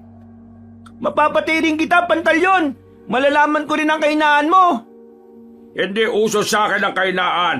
Hindi ako isang bata na katulad mo! Bago pa man makatayo si Mikoy, lumapit na sa kanya si Pantalyon. Nagulat na lang ang bata at nang ilang beses siyang kalmutin ng aswang. Rason para mapuno ng galos ang kanyang katawan. Halos mawalan na ng lakas si Mikoy, kaya hindi na niya naiangat ang kanyang kamay na may hawak na espada. Nung nangihina na siya, napangisi si Pantalyon at nagsimulang maglaway. Noon din, napalod ito sa gilid ni Mikoy at gamit ang kanyang dalawang kamay, sinubukan niyang sakalin ang bata. Ala, kaya pa ba? Kung hindi na, tanggapin mo na lang ang kamatayan mo. Kakainin ko ang puso mo at nang madagdagan na rin ang lakas ko. Napakademonyo mo. Makakahanap ka ng katapat at gagawin din sa iyo ang mga ginagawa mo sa mga nabibiktima mo. At nasa harapan mo na siya, Pantalyon.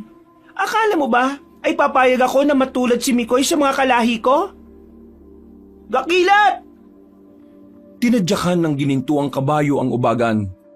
Tumilapon ito sa malayo at hindi na nila nalaman kung saan ito bumagsak. Napaungol na lang ang bata dahil sa matinding sakit na kanyang naramdaman. Naisip niyang mas madali para sa ubagan ng talunin siya dahil bata lamang siya. Tumulo na rin ang kanyang luha nang maalala niya ang sitwasyon ng kanyang lolo. Alam niyang nabigo siya dahil hindi na rin niya nailigtas ang iba pa niyang mga kanayon. Patawad, Mikoy, kung ngayon lang ako. Muntikan na rin kasi ako matalo ng mga ubag. Mabuti na lang at hindi ko pa oras para mamatay. Nag-aalala ako sa iyo. Kaya nang matapos ko silang patayin, tumungo ko kagad dito. Muntikan na pala akong mahuli. Ayos lang, kaibigang Gakilat. Naiintindihan naman kita eh. Teka, mukhang malubha ang lagay mo ah. Mas mabuti siguro kung dadalhin muna kita sa aming kuta. Doon, mas mabilis kang gumaling. Si Lolo Crispulo, wala na siya. Paano na ako ngayon? Ha? Anong ibig mong sabihin? Ayun, tingnan mo ang kanyang sitwasyon. Pinatay siya ng mga ubag. Wala akong nagawa para iligtas siya. Patay na si Lolo. Napakawalang hiya talaga ng aswang na yon. Sa susunod na makita natin siya, kailangan masiguro natin na mamamatay na siya. Marahil marami pa siyang mga alagang ubag, pero hindi tayo susuko. Igaganti ko si Lolo Crispulo, Gakilat. Hayaan mo kung ako mismo ang pumatay sa ubagan na yun, ha? Kahit na sobrang sakit ng kanyang buong katawan, pinilit ni Mikoy ang makatayo. Nang magawa na niya yon, nagpatulong siya sa magpakutod para ipunin ang lahat ng mga bangkay. Para hindi na muli pang balikan ng mga ubag ang mga yon. Napagpasya niyang sunugin na lang ang mga naging biktima kabilang na ang bangkay ni Lolo Crispulo. Ngayon wala na si Lolo. Para na rin akong nawalan ng kalahati ng buhay ko. Maninibago ko kapag magigising ako na wala siya. Hindi ko alam kung saan ako nito pupulutin. Makakaya mo ang lahat ng ito. Ang isipin mo, pagsubok lang ito na kailangan mong lampasan. Kung pagsubok man ng Diyos ang lahat ng ito, bakit sobrang bigat ng kanyang binigay? Marami naman pwedeng maging pagsubok para malaman ang katatagan ko ah. Yan ang hindi ko alam. Pero siguro may mas malalim na rason kung bakit nangyayari ito. Nang tuluyan ng masunog ang mga bangkay, niyaya na ni Gakil at si Mikoy na umuwi sa kanilang kuta. Napatungo naman ang bata at kahit nahirap siya, sinika pa rin niyang makasakay sa likod ng ginintuang kabayo. Noon din, lumundag ng napakataas si Gakilat. Habang nasa ere, nawalan ng malay ang bata. Mabuti na lang at hindi siya nahulog hanggang sa makarating sila sa bundok na kinukutaan ng magpakutod. Pagkarating nila roon, bumalik ang kanyang malay. Kaya maraan siyang inilapag ng magpakutod sa malapad na batong nandun at muling pinatulog. Hindi na niya alam kung gaano siya katagal na nakatulog. Nagising na lang siya noong tamaan siya ng sinag ng araw. Nagulat pa si Mikoy nang tuluyan nang nawala ang lahat ng galos niya sa katawan. Kumusta kaibigan ko? Mukhang napasarap ang tulog mo ah. Oo nga po, pero kahit na nakabawi na ako ng lakas, hindi pa rin naalis sa aking puso ang lungkot na nararamdaman ko.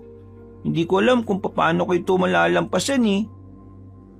Alam ko na, merong pwedeng pumawi sa negatibong nararamdaman mo. Sa ibaba ng bundok na ito ay merong bukal. Sinasabi ng mga engkanto na ang sino mang maliligo roon ay mawawala ang bigat na nararamdaman. Baka yan pa ang maging rason para tuluyang magising ang nakatago mong liksi at lakas. Totoo po. Kung ganun, gusto kong magbabad sa tubig nun. Gusto kong mawala ang hindi magandang nararamdaman ko. Sige, tayo na. Paniguradong wala pang mga nilalang na naroroon. Masusolo mo ang tubig doon. Mas maganda nga po yun, kaibigang Gakilat. Sana pagkatapos kong maligo ron mawala na ang lungkot ko. Alam kong hindi pa sapat ang lakas ko para talunin ang ubagan na yon. Kailangan ko ring pakawalan ng bigat na nararamdaman ko. Nagsimulang maglakad si Mikoy pababa sa paanan ng bundok. Habang naglalakbay, naririnig niya ang mga paghuni ng ibon na nakadadagdag sa kalungkutan niya.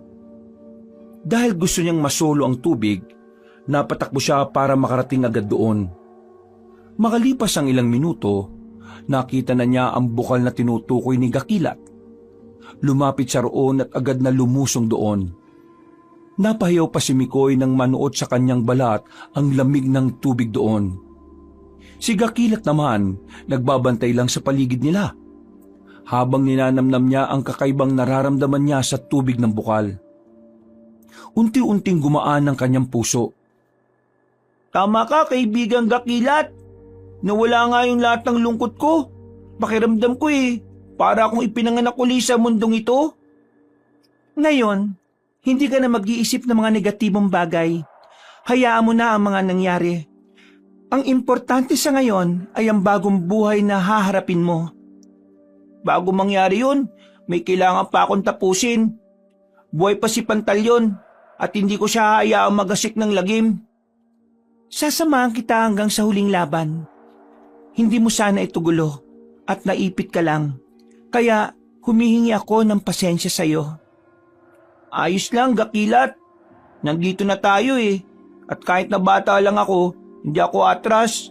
Matatapos din ang lahat ng ito. Alam kong hindi na babalik sa normal ang buhay ko pero ang mahalaga sa ngayon, wala nang ibang tao na mabibiktima ang ubagan na yon. Panandali ang nagpahinga si Mikoy at pagkatapos noon ay nagsimula na silang maglakad sa paligid. Habang gumagala, nakaramdam siya ng kakaiba.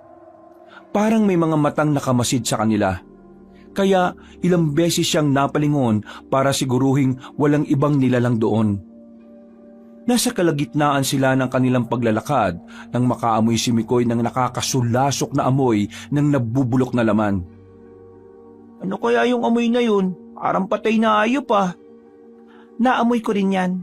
Halika, tingnan natin ang banda roon. Sana nga ay patay na hayop lang yan. Ihanda mo na lang ang iyong sarili. Baka may ibang nilalang tayo na makakasagupa rito. Sige, masusunod, Gakilat. Baka nga may aswang dito at nakahanda na palang sumugod sa atin. Yan din ang inaalala ko. Dito kasi sa gubat na ito, baliwala ang liwanag ng araw. Kung gustong umatake ng mga aswang, magagawa nila kahit na sa ganitong oras. Halika na, yun tayo pumunta sa bandaron. Ay, teka, mga bakas ba ng kabayo to?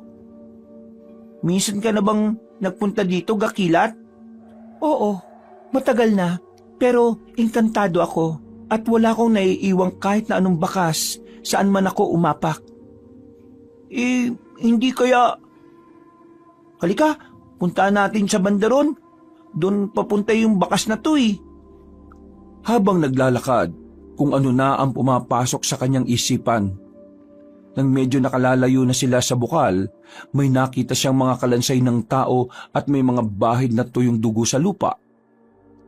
Tinandaan ni Mikoy ang mga bawat bahagi na kanilang nadaraanan.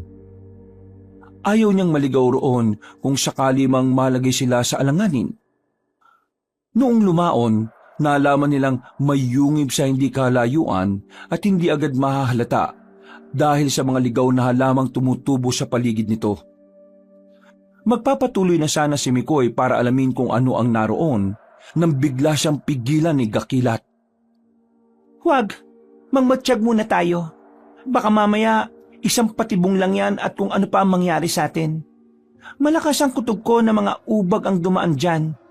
Baka nga yan pa ang lagusan nila patungo sa kanilang kuta. Sige, maghintay na muna tayo dito. Mas malaki ang posibilidad na may lumabas sa kuweba kapag lumubog na ang araw. At malalaman natin kung tama ang ating hinala. Baka nandyan nga rin si Pantalyon. Kaya magagawa na natin siyang tapusin. Tama ka, kaibigang Gakilat. Teka, kailangan natin magtago para hindi tayo madaling makita ng kung ano mang lalabas mula dyan. Ayun, may malaking puno. Doon ka magtago. Paano ka? Engkanto ako. At kung gugustuhin ko, hindi ako makikita ng ibang nilalang. Doon ka pumwesto at dito na lang muna ako. Kailangan nating alamin kung mga ubag nga ba ang dumadaan dyan. Napatango na lang ang bata at nagpa siyang pumunta sa likod ng malaking puno. Makaraan ng ilang oras, unti-unti nang nagiging madilim ang paligid. Nakaramdam na rin ng antok si Mikoy, pero hindi siya umalis sa kanyang pwesto at nanatili siya sa pagbabantay ng lagusan ng yungib. May mga paparating. Panigurado na mga ubag ang mga yan. Humanda ka na, Mikoy. Isang madugong laban ang mangyayari. Kinakailangan mapatay natin agad ang mga kabayong aswang na natitira para makaharap na rin natin ang kanilang amo. Huwag ka mag-alala. Malaki ang tiwala ako sa iyo at sa mga binigay mo sa akin. Ngayon, hindi tayo pwedeng magmintis. Kailangang siguraduhin na natin ang kamatayan ng ubagan. Nagkataon lang dati na medyo mahina pa ako. Pero nang nawala ang lahat ng negatibong laman ng puso ko, alam ko na magagawa na natin siyang patayin. Sana nga, Mikoy. Sana nga. Habang nakatingin sa bukana ng kuweba, nakita ni na Mikoy ang mga nagbabagang bagay na papalabas. Ilang sandali lang, isa-isang tumumbad sa kanila ang mga kabayo. Alam niyang mga ubag yon, kaya napahawak siya ng mahigpit sa kanyang espada. Naramdaman din niyang binalot siya ng kakaibang enerhiya, kaya kampante siyang gumagana ang bertud ng mutya ng ginintuang kabayo. Minabuti na rin ni Mikoy na lapitan ang kaibigan niyang ginintuang kabayo. Nagkrustin ulit ang ating landas, mga ubag. Mikoy, kailangang ubusin natin agad ang mga nilalang na ito bago pa man dumating ang kanilang Panginoon. Sige, ayun na sila. Humanda ka, Gakilat. Mag-iingat ka, Mikoy. Huwag mong hayaan na malagay ka sa alanganin. Tayo na, sugurin natin sila. Nang tuluyan ng makalabas ang mga ubag, nilabanan ni na Mikoy ang mga yon. Nakita pa niya kung gaano kaliksi ang paggalaw ng magpakutod. Kaya alam niyang matatalo nila ang mga nilalang na yon. Walang ano-ano, nakita niyang papasugod sa kanya ang isang kabayong aswang. Hindi naman natinag si Mikoy at lumundag ito para sumakay sa likuran nun. Habang nasa ganong sitwasyon, nilabanan niya ang mga kabayong aswang na lumalapit sa kanya. Kalaunan, mas naging malikot pa ang ubag na kanyang sinasakyan. Kaya naisipan ni Mikoy na itarak sa ulo noon ang espada niya. Bago pa man tuluyang mabuwal ang aswang, sumampa na siya sa likod ng isa pang nilalang. Nagwala rin yon, pero nagawa itong makontrol ng bata. Dahil hindi gaanong malikot ang ikalawang ubag, naging madali kay Mikoy ang tagain ng espada ang ibang mga kasama nito. Kahit na mababaw lang ang naging sugat nila, nakita niyang nanghina sila. Samantalang ang ilan nilang kasama ay namatay. Sige, subukan niyo akong kagatin. Yan kung magagawa niyo. Huwag ka masyado magtiwala sa sinasakyan mo. Aswang yan at gagawa siya ng paraan para mabiktima ka. Bago pa man niya ako makagat, papatayin ko muna siya. Basta, pinaalalahanan lang kita.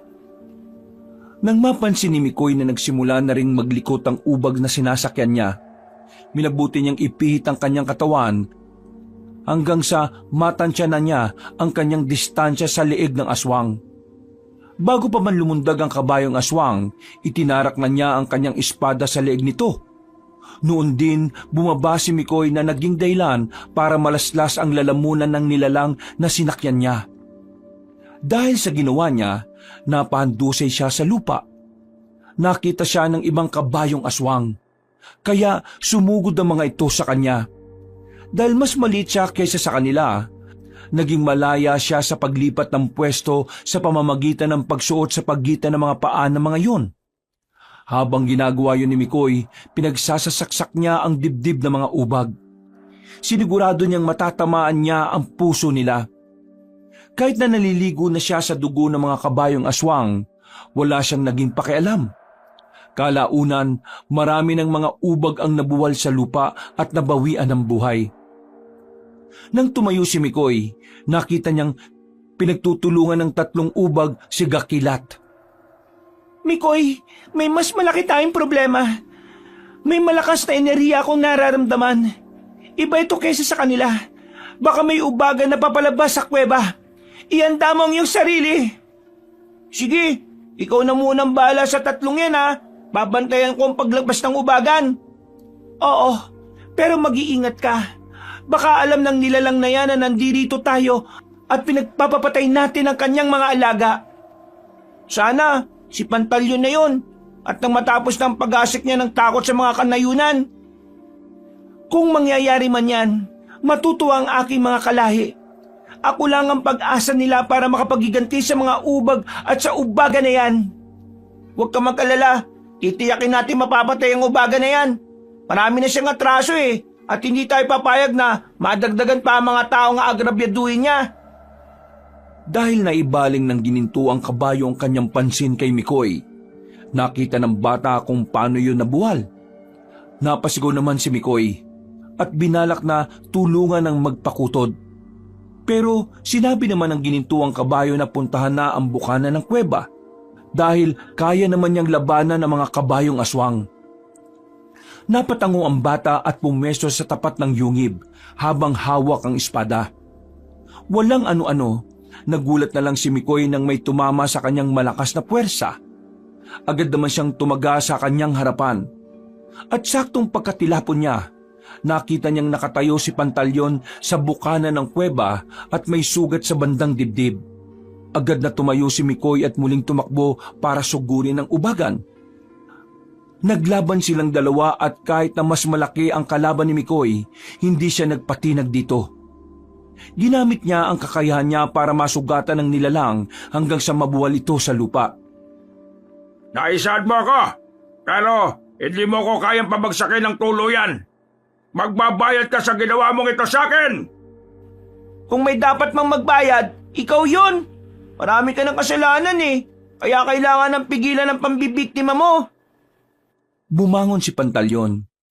Noon din, bumuelo ang bata para itarak sa dibdib ng nilalang ang kanyang espada. Nakita naman ni Pantalyon ang ginawa ng bata, kaya umilag siya rito. Nang makalapit si Mikoy sa ubagan, sa hindi inaasahan, itinulak siya nito ng buong lakas. Tumilapon siya at tumama ang kanyang katawan sa puno. Nabitiwan niya rin ang kanyang espada at tumilapon ito sa hindi kalayuan. Nung makita niya kung saan naroon ang kanyang sandata, nagmadali siyang lumundag para puntahan yon. Napalingon na lang siya kay Pantalyon nang marinig niyang napasigaw ito at nalaman niyang sasalubungin siya nito. Muli silang naglaban hanggang sa pareho silang bumagsak sa lupa. Mabilis namang umibabaw ang aswang kay Mikoy, kaya nahirapang makagalaw ang bata. Inakala mo bang papayagan kitang makuha mo ang sandata mo? Makuha ko man o hindi ang espada, alam ko sa sarili ko na kaya kita.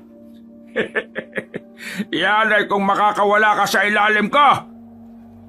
Habang nasa ganoong sitwasyon, inisip ni Mikoy ang kanyang lolo at pati na ang kalaro niyang pinatay ng mga aswang.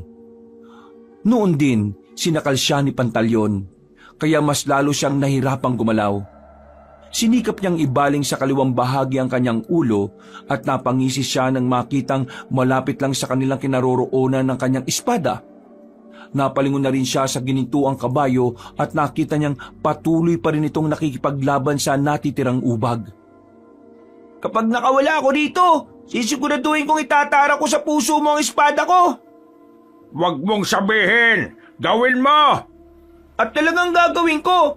Manda ka sa akin, Pantalyon! Humugot ng kanyang lakas si Mikoy at bago pa man makagawa ng kanyang susunod na hakbang ang ubagan, buong lakas siyang napaupo sabay tulak dito. Napatras naman at napalumpasay si Pantalyon dahil sa ginawa ng bata.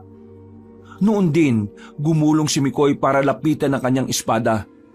Nang makuha na niya ito, napatayo siya at nakita niya kung paano sumugod ang ubagan kay Gakilat.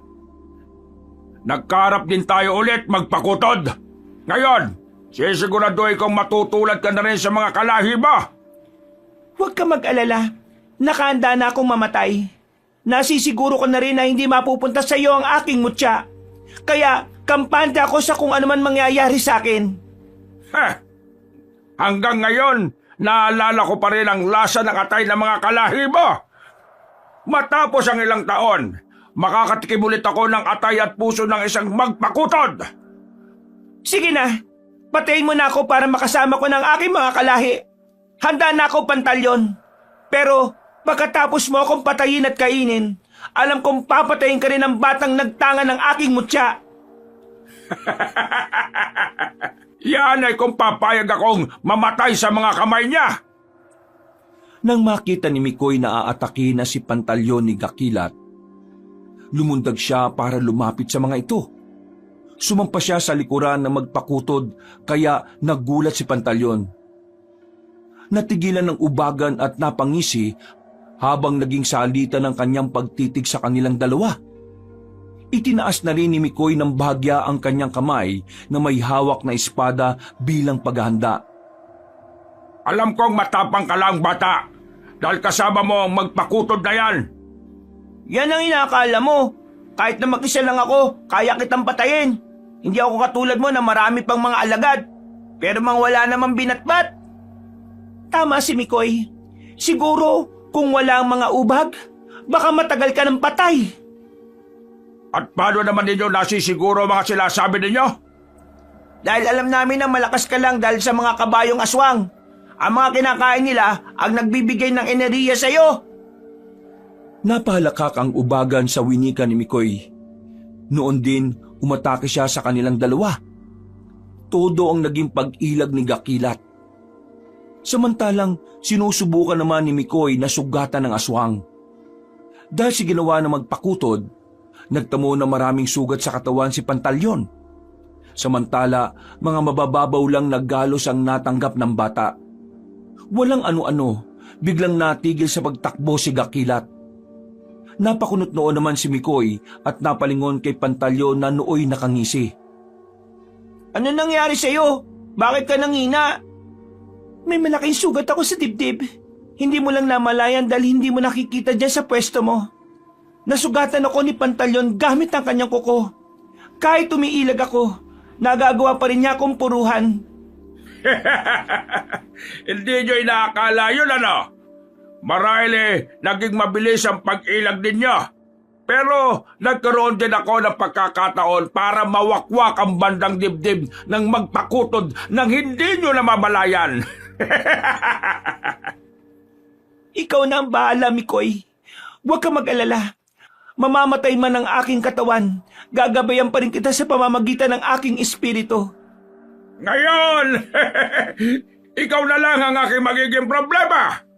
Kapag napatay na kita, magiging akin na ang botsa ng ngipin ng ginintuang kabayo na yan. Huwag kang papayag sa gusto niya mangyari. Pangalagaan mo ang mutya at huwag mong hahayaan na makuha ng aswang na yan. Dakilat, ako ang bahala. Huwag ka munang mamamatay ha. Kaya ko ito. Lalabanan ko yan at ibabalik kita sa kuta niyo para gumaling ka. Huwag na. Tanggap ko na ang kapalaran ko. Pagkawika ni Gakilat, bumagsak siya sa lupa. Agad namang umalis sa likuran na magpakutod si Mikoy. Titingnan sana niya ang sitwasyon ng ginintuang kabayo pero mabilis siyang sinugod ni Pantalyon. Napatiim ng kanyang bagang ang bata dahil sa matinding galit sa aswang. Dahil sa kanyang nararamdaman, hindi na siya umilag kay Pantalyon at nakipagsagupaan na lang siya sa ubagan. Nagawa niya makaatake sa aswang ng mabilis dahil mas maliit siya rito. Anong ginawa mo sa kaibigan ko? Magbabayad ka! Dapat lang sa kanya yon, bata. Ikaw, kung ayaw mong matulad sa kanya, sumuko ka na lang at ibigay mo sa akin ang gusto kong makuha mula sa'yo. Hindi mangyayari sinasabi mo! Nasa kalagitnaan sila ng kanilang pakikipaglaban nang biglang lumundag pa itaas si Mikoy. Hindi inaasahan ni Pantalyon yon, kaya napatingala siya. Napasigaw na lang ang ubaga nang lumapag malapit sa kanya ang bata. Bago pa man siya makailag, nagawa ng sugatan ng malalim ni Mikoy ang kanyang dibdib. Nagsimula itong dumugo, kaya napasa po siya rito. Dahil sa sakit na naramdaman ng aswang, bagya siyang napayuko. Hindi naman nag-aksaya si Mikoy ng pagkakataon at tinaga sa bandang tiyan ng aswang. Pagkatapos nito, sinaksak niya yon sa dibdib. Ngayon, mabibigyan ko na rin ng hustisya ang lahat ng mga pinatay mo. Matatahimik na rin si Lolo Crispulo kapag napatay na kita. Yan ang inakala mo. Hindi mo ako kayang patayin kung sasaksakin mo lang ako at susugatan ng paulit-ulit. Hindi kita papatayin ng biglaan. Gusto kong madama mo ang sakit na nararamdaman ng mga nabiktima mo. Pagkawika ni Mikoy, ilang beses niyang sinaksak sa tiyan ng aswang.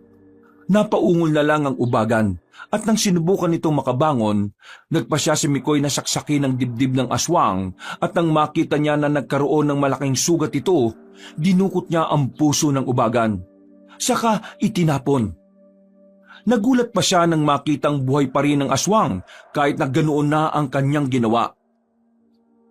Anong nangyari? Bakit parang baliwala lang sa'yo kahit wala kang puso?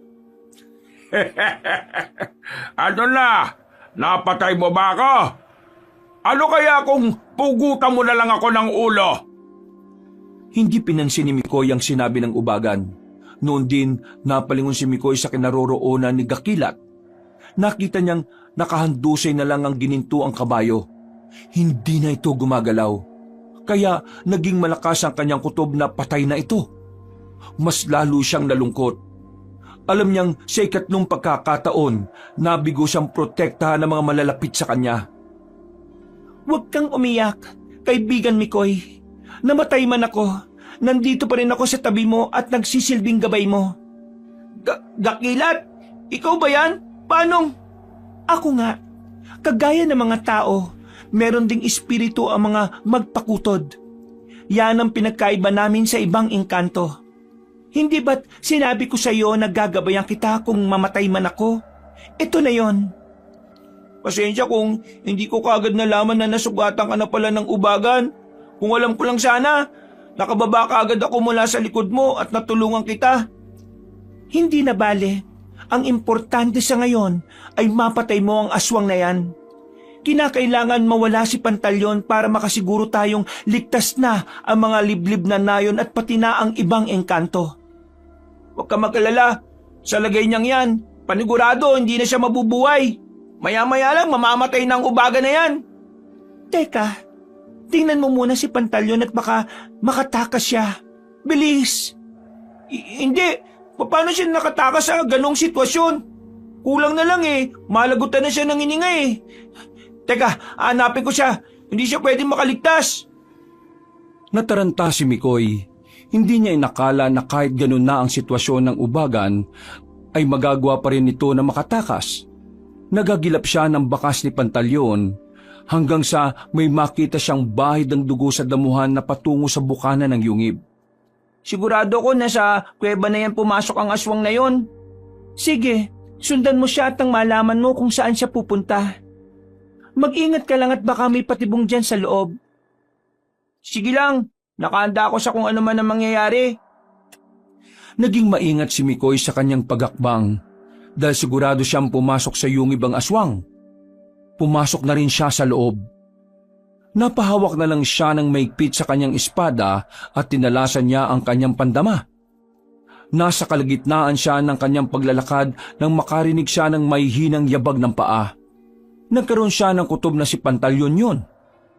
Kaya mas binilisan niya ang kanyang paglalakad. Kalaunan, nakarating siya sa kabilang bukana ng kuweba. Nalaman niyang may isang lihim na lugar pala roon. At pinaghinalaan niyang kuta ng mga ubag at ubagan. Ihanda mo ang sarili mo, Mikoy. Kuta nila ito at posibleng may mga kasama pa sila rito. Oo, gakilat. Pero wala na akong naramdamang ibang enerhiya rito. Sana naman, naubos na natin ang mga ubag para si Pantalyon na lang ang ating problema. Sana nga, kaibigan Mikoy. Sandali, may naririnig akong mahinang pag-ungol sa hindi kalayuan Baka si Pantalyon na yun. Hanapin ko muna. Maging alerto ka lang sa paligid mo. Baka maisahan ka niya. Masusunod, gakilat.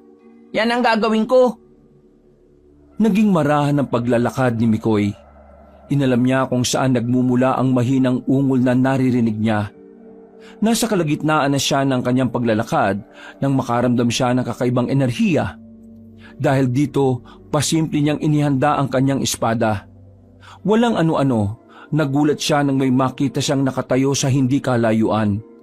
Sinipat niya ito ng maigi at napalunok siya ng laway nang malaman niya kung sino ito. Mukhang si Pantalyon na yun Siya nga. Teka, tingnan mong mabuti. Tama nga ang sinabi ng mga engkantadong pantas. Ang mga ubagan ay kayang mabuhay kahit pa nawala na ang puso. Kung ganon, ano pa ang kailangan kong gawin para mapatay ang aswang na yan? Kinakailangan mo siyang sunugin. Kapag naging abo na siya, hindi na siya muli pang mabubuhay. Ibig sabihin, kailangan masunog ko ang katawan na yan at nang wala nang maging salot sa kanayunan? Kahit medyo may alinlangan siya dahil sa sinabi ni Gakilat, nagpatuloy siya sa paglalakad para lapitan ng nilalang na nakatayo. Noong ilang dipan na lang ang layo nila roon, nakumpirma ni Mikoy na si Pantalyon nga ang naroroon. Nakangisi ito sa kanya habang nakatitig ng mabalasik. Mukha yatang namumutla ka, bata. Nagtataka ka bang buhay pa rin ako kahit ganito na ang sitwasyon ko? Kahit na wala na akong puso, kaya ko pa rin pumatay. Makukumpleto pa rin ang mga parte ng katawan ko na nawala sa akin pagdating ng susunod na kabilungan ng buwan. At inaakala mo bang papayagan kitang umabot pa sa susunod na pagbilog ng buwan? Oo, mabagsik ka at malakas. Pero wala kang panama sa espada ko. Kukunin ko ang puso mo at laman loob. Yan ang aking ipapalit dito sa aking dibdib at tiyan.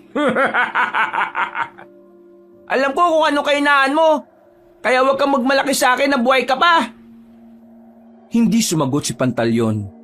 Umangil ang nasabing aswang at sa isang pakisap na mga mata ni Mikoy, sumugod ito sa kanya.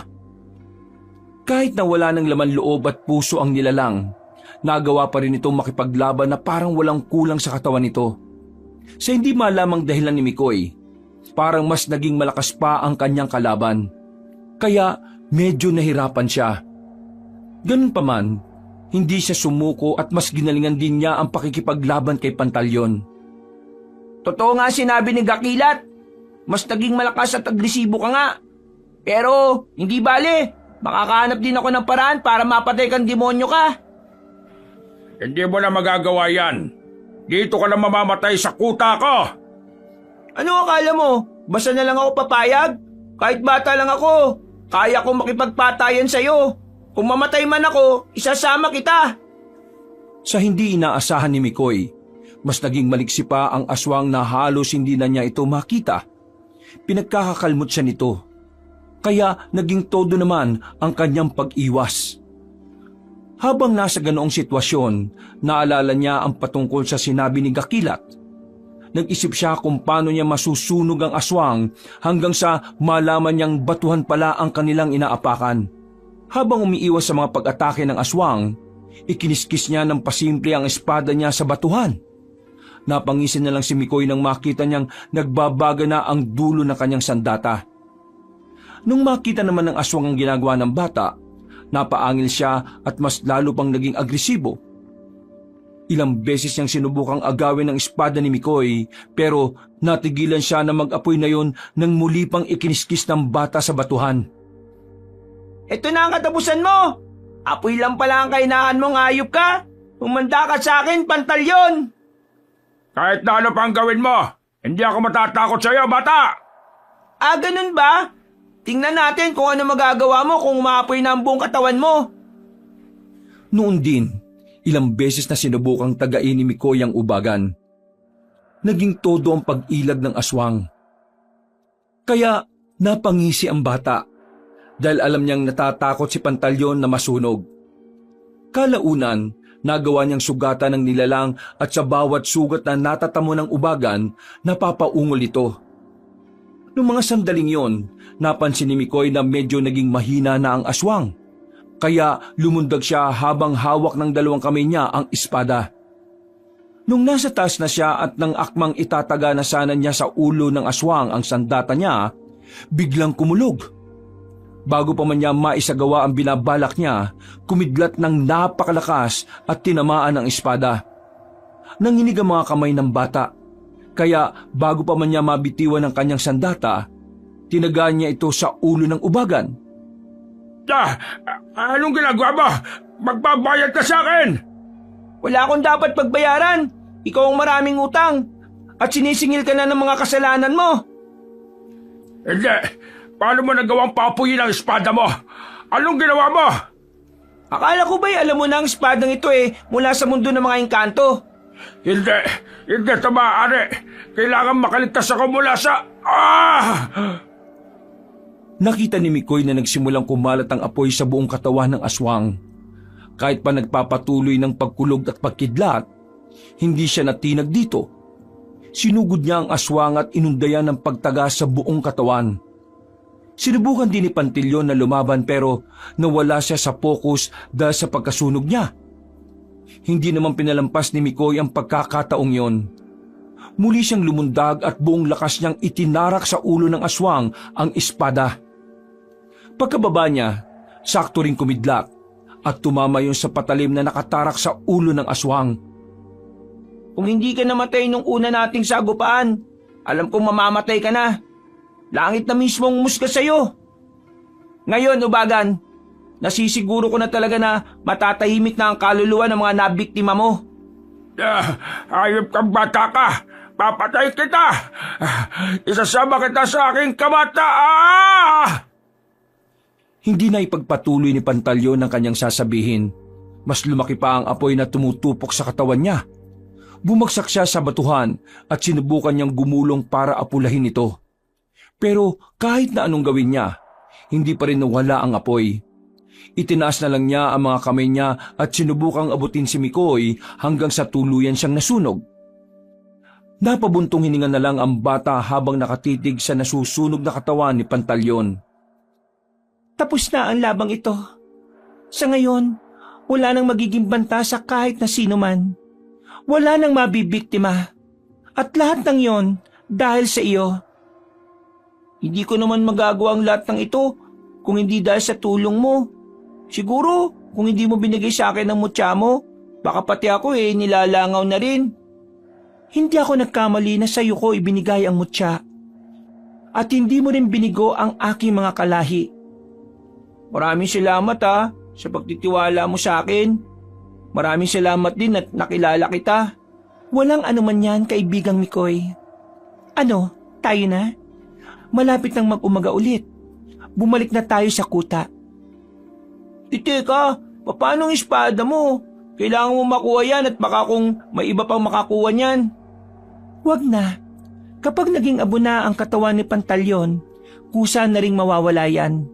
Hindi mo na kailangan ng sandatang yan dahil wala ng kalaban. Pero paano kung may aswang na susugot ulit sa bayan namin? Wala ako magiging panlaban sa kanila.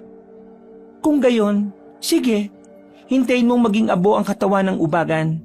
Kapag may nakita kang bato na kulay itim, kunin mo at gawing kwintas. Kapag nasa oras ng pangangailangan, isipin mo lang na maging espada yan. At magiging espada ka agad yan, Gakilat? Oo, kahit na anong oras, magiging sandata mo yan. Maliban sa mutya, sana ay maalala mo rin ako sa pamamagitan ng batong yan. Oo naman di kita makakalimutan, kaibigang Gakilat. Hinintay ni Mikoy na matupok ng apoy ang katawan ng ubagan. Kalaunan nang naging abo na ito, may nakita siyang maitim na bato roon. Agad niyang naisip ang sinabi ni Gakilat. Kaya kinuha niya ito saka itinago na muna para hindi mawala. Noon din, lumundag siya at bumalik sa tuktok ng bundok kung saan dating nakukuta si Gakilat. Pagkarating niya roon, sinabi ni Mikoy na gusto niyang manatili roon at mamuhay na lang na mag-isa. At bababa na lang siya sa kanayunan kung may nangangailangan ng tulong niya. Hindi mo na kailangan manatili rito sa kuta. Bata ka pa para ikulong ang sarili mo rito, Mikoy. Huwag kang magpaka-ermitanyo rito.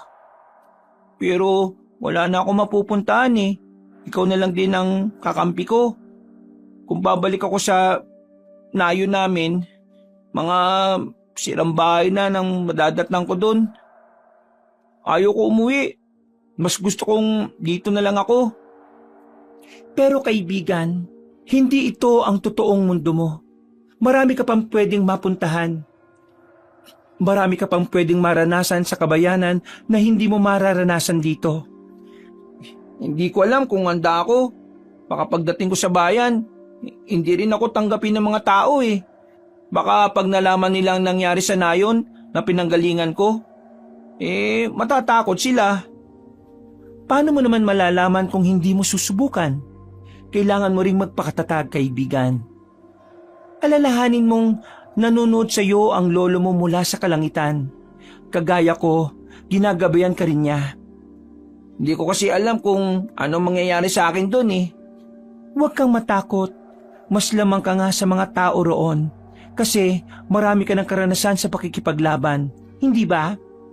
Magagawa mo ng protektahan ang sarili mo. Alam ko naman na dahil sa mutya mo, magagawa kong pangalagaan ang sarili ko. Isa pa pala sa iniisip ko, paano ka ngayon? Tapos na ang ating laban sa mga ubagan? Ewan ko, pero gusto kong manatili sa tabi mo para protektahan ka. Ayaw mo bang makasama ang iba mong kalahi, Gakilat? Matutuwa ako kapag ganon.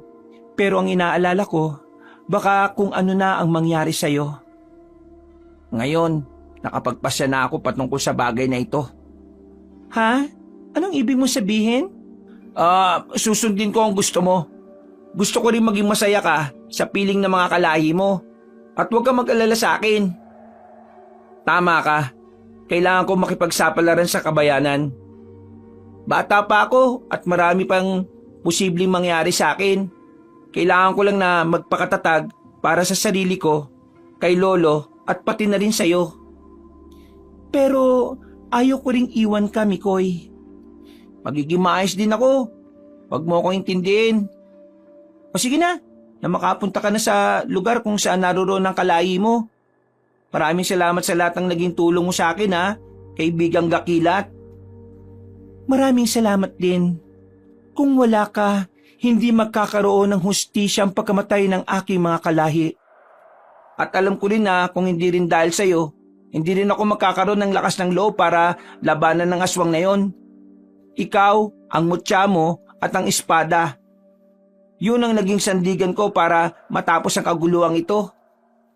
Sige na kaibigan, bumalik ka na sa kanayunan o mas maiging tumungo ka na sa kabayanan. Sana'y makatagpo ka ng tutulong sa iyo para makapamuhay ka na ng normal. Paalam kaibigan ko. Hanggang sa muli, Mikoy. Pagkawika ni Mikoy, lumitaw ang malausok na kaanyuhan ni Gakilat. Tumatakbo ito habang nakalutang sa ere at nakangisi sa kanya. Napayak na lang si Mikoy, lalo na nang makita niya sa bandang itaas ng magpakutod ang kaluluwa ng kanyang lolo. Kumakaway ito sa kanya habang nakangiti. Nakaramdam siya ng lungkot nang maglaho na ng sabay ang kaluluwa ng dalawa. Noon din, tumakbo at lumundag si Mikoy hanggang sa makarating siya sa bayan. Nang naroon na siya, naglakad siya ng ilang oras. Kahit pa na hindi niya alam kung saan siya pupunta. Noong may makita siyang simbahan sa hindi kalayuan, mas binilisan pa niya ang pagakbang niya. Pagkarating niya roon, biglang nagdilim ang kanyang paningin at nabuwal siya. Nagising na lang siya dahil sa mga pagtawag sa kanya. At nang makita niyang 2 madre ang kumakalabit sa kanya, sinikap niya ang makatayo. Nagpakilala ang mga madre at nang malaman nila ang naging karanasan ni Mikoy, dinala nila ito sa bahay ampunan na naroroon lang sa likod ng simbahan. Magmula noon, namuhay na roon si Mikoy kasama ang iba pang mga batang ulila. Makalipas ng maraming taon, umalis siya sa bahay ampunan at nabuhay na mag-isa hanggang sa magkaroon na siya ng asawa at mga anak. Itinuon niya ang pag-aalaga niya sa mga bata at gabi-gabi, hindi siya nagsasawang magkwento sa kanila. At dahil doon, natalo ng isang bata ang mga aswang. Dahil sa tulong ng kanyang matalik na kaibigan na isang gininto ang kabayo. Hindi na rin sila nagkita ng kanyang kaibigan dahil magkaiba ang kanilang mundo. Sige na anak, matulog ka na at nang mabilis kang lumaki. Ang galing po ng kwento niyo, Papa. Oh, tama na yan. Matulog ka na. Sundin mo na ang papa mo. Sige po, Mama. Baka sakaling mapapanaginipan ko rin yung naikwento niya. Oh, hindi ka pa ba napagod? Malaki na ang anak natin, ano? Parang kailan lang din? Oo nga eh. Kamukha mo talaga siya. Siguro, kung buhay lang ang lolo ko, matutuwa yung kay Junior. Sayang nga lang at hindi niya naabutan ng anak natin. Ang mahalaga ay payapa na siya sa kung saan man siya naroroon ngayon. Alam ko naman na binabantayan niya tayo. Yun nga lang, hanggang doon lang ang buhay niya. Nagpatuloy sa pagkukwento ang mag-asawang Mikoy at Liza. Nang makaramdam na sila ng antok, nagpasya silang matulog na rin. Ngunit dahil sa mga iniisip niya, naging mababaw ang pagkakaidlip niya. Nakaramdam siya ng kalungkutan dahil sa naging kapalaran niya. Pero nang maisip niya ang kanilang anak, iwinaksi niya ang kalungkutan at pinilit na rin ang kanyang sarili para makatulog. Alam niyang maaga pa siya bukas gigising. Dahil papasok siya sa trabaho sa bayan at kahit na naging simple ang buhay ni Mikoy at ibinigay niya ang lahat ng kanyang makakaya para sa kanyang asawa at anak. Kahit papaano ay nakalimutan niya ang mapait niyang karanasan. Pero minsan kapag nangungulila siya sa kanyang lolo Crispolo, bumabalik siya sa baryong pinagmulan niya. Hindi na rin niya nagawa pang gamitin ng espada at mutya ni Gakilat dahil hindi na rin siya nakasagupa ng aswang. Wakas.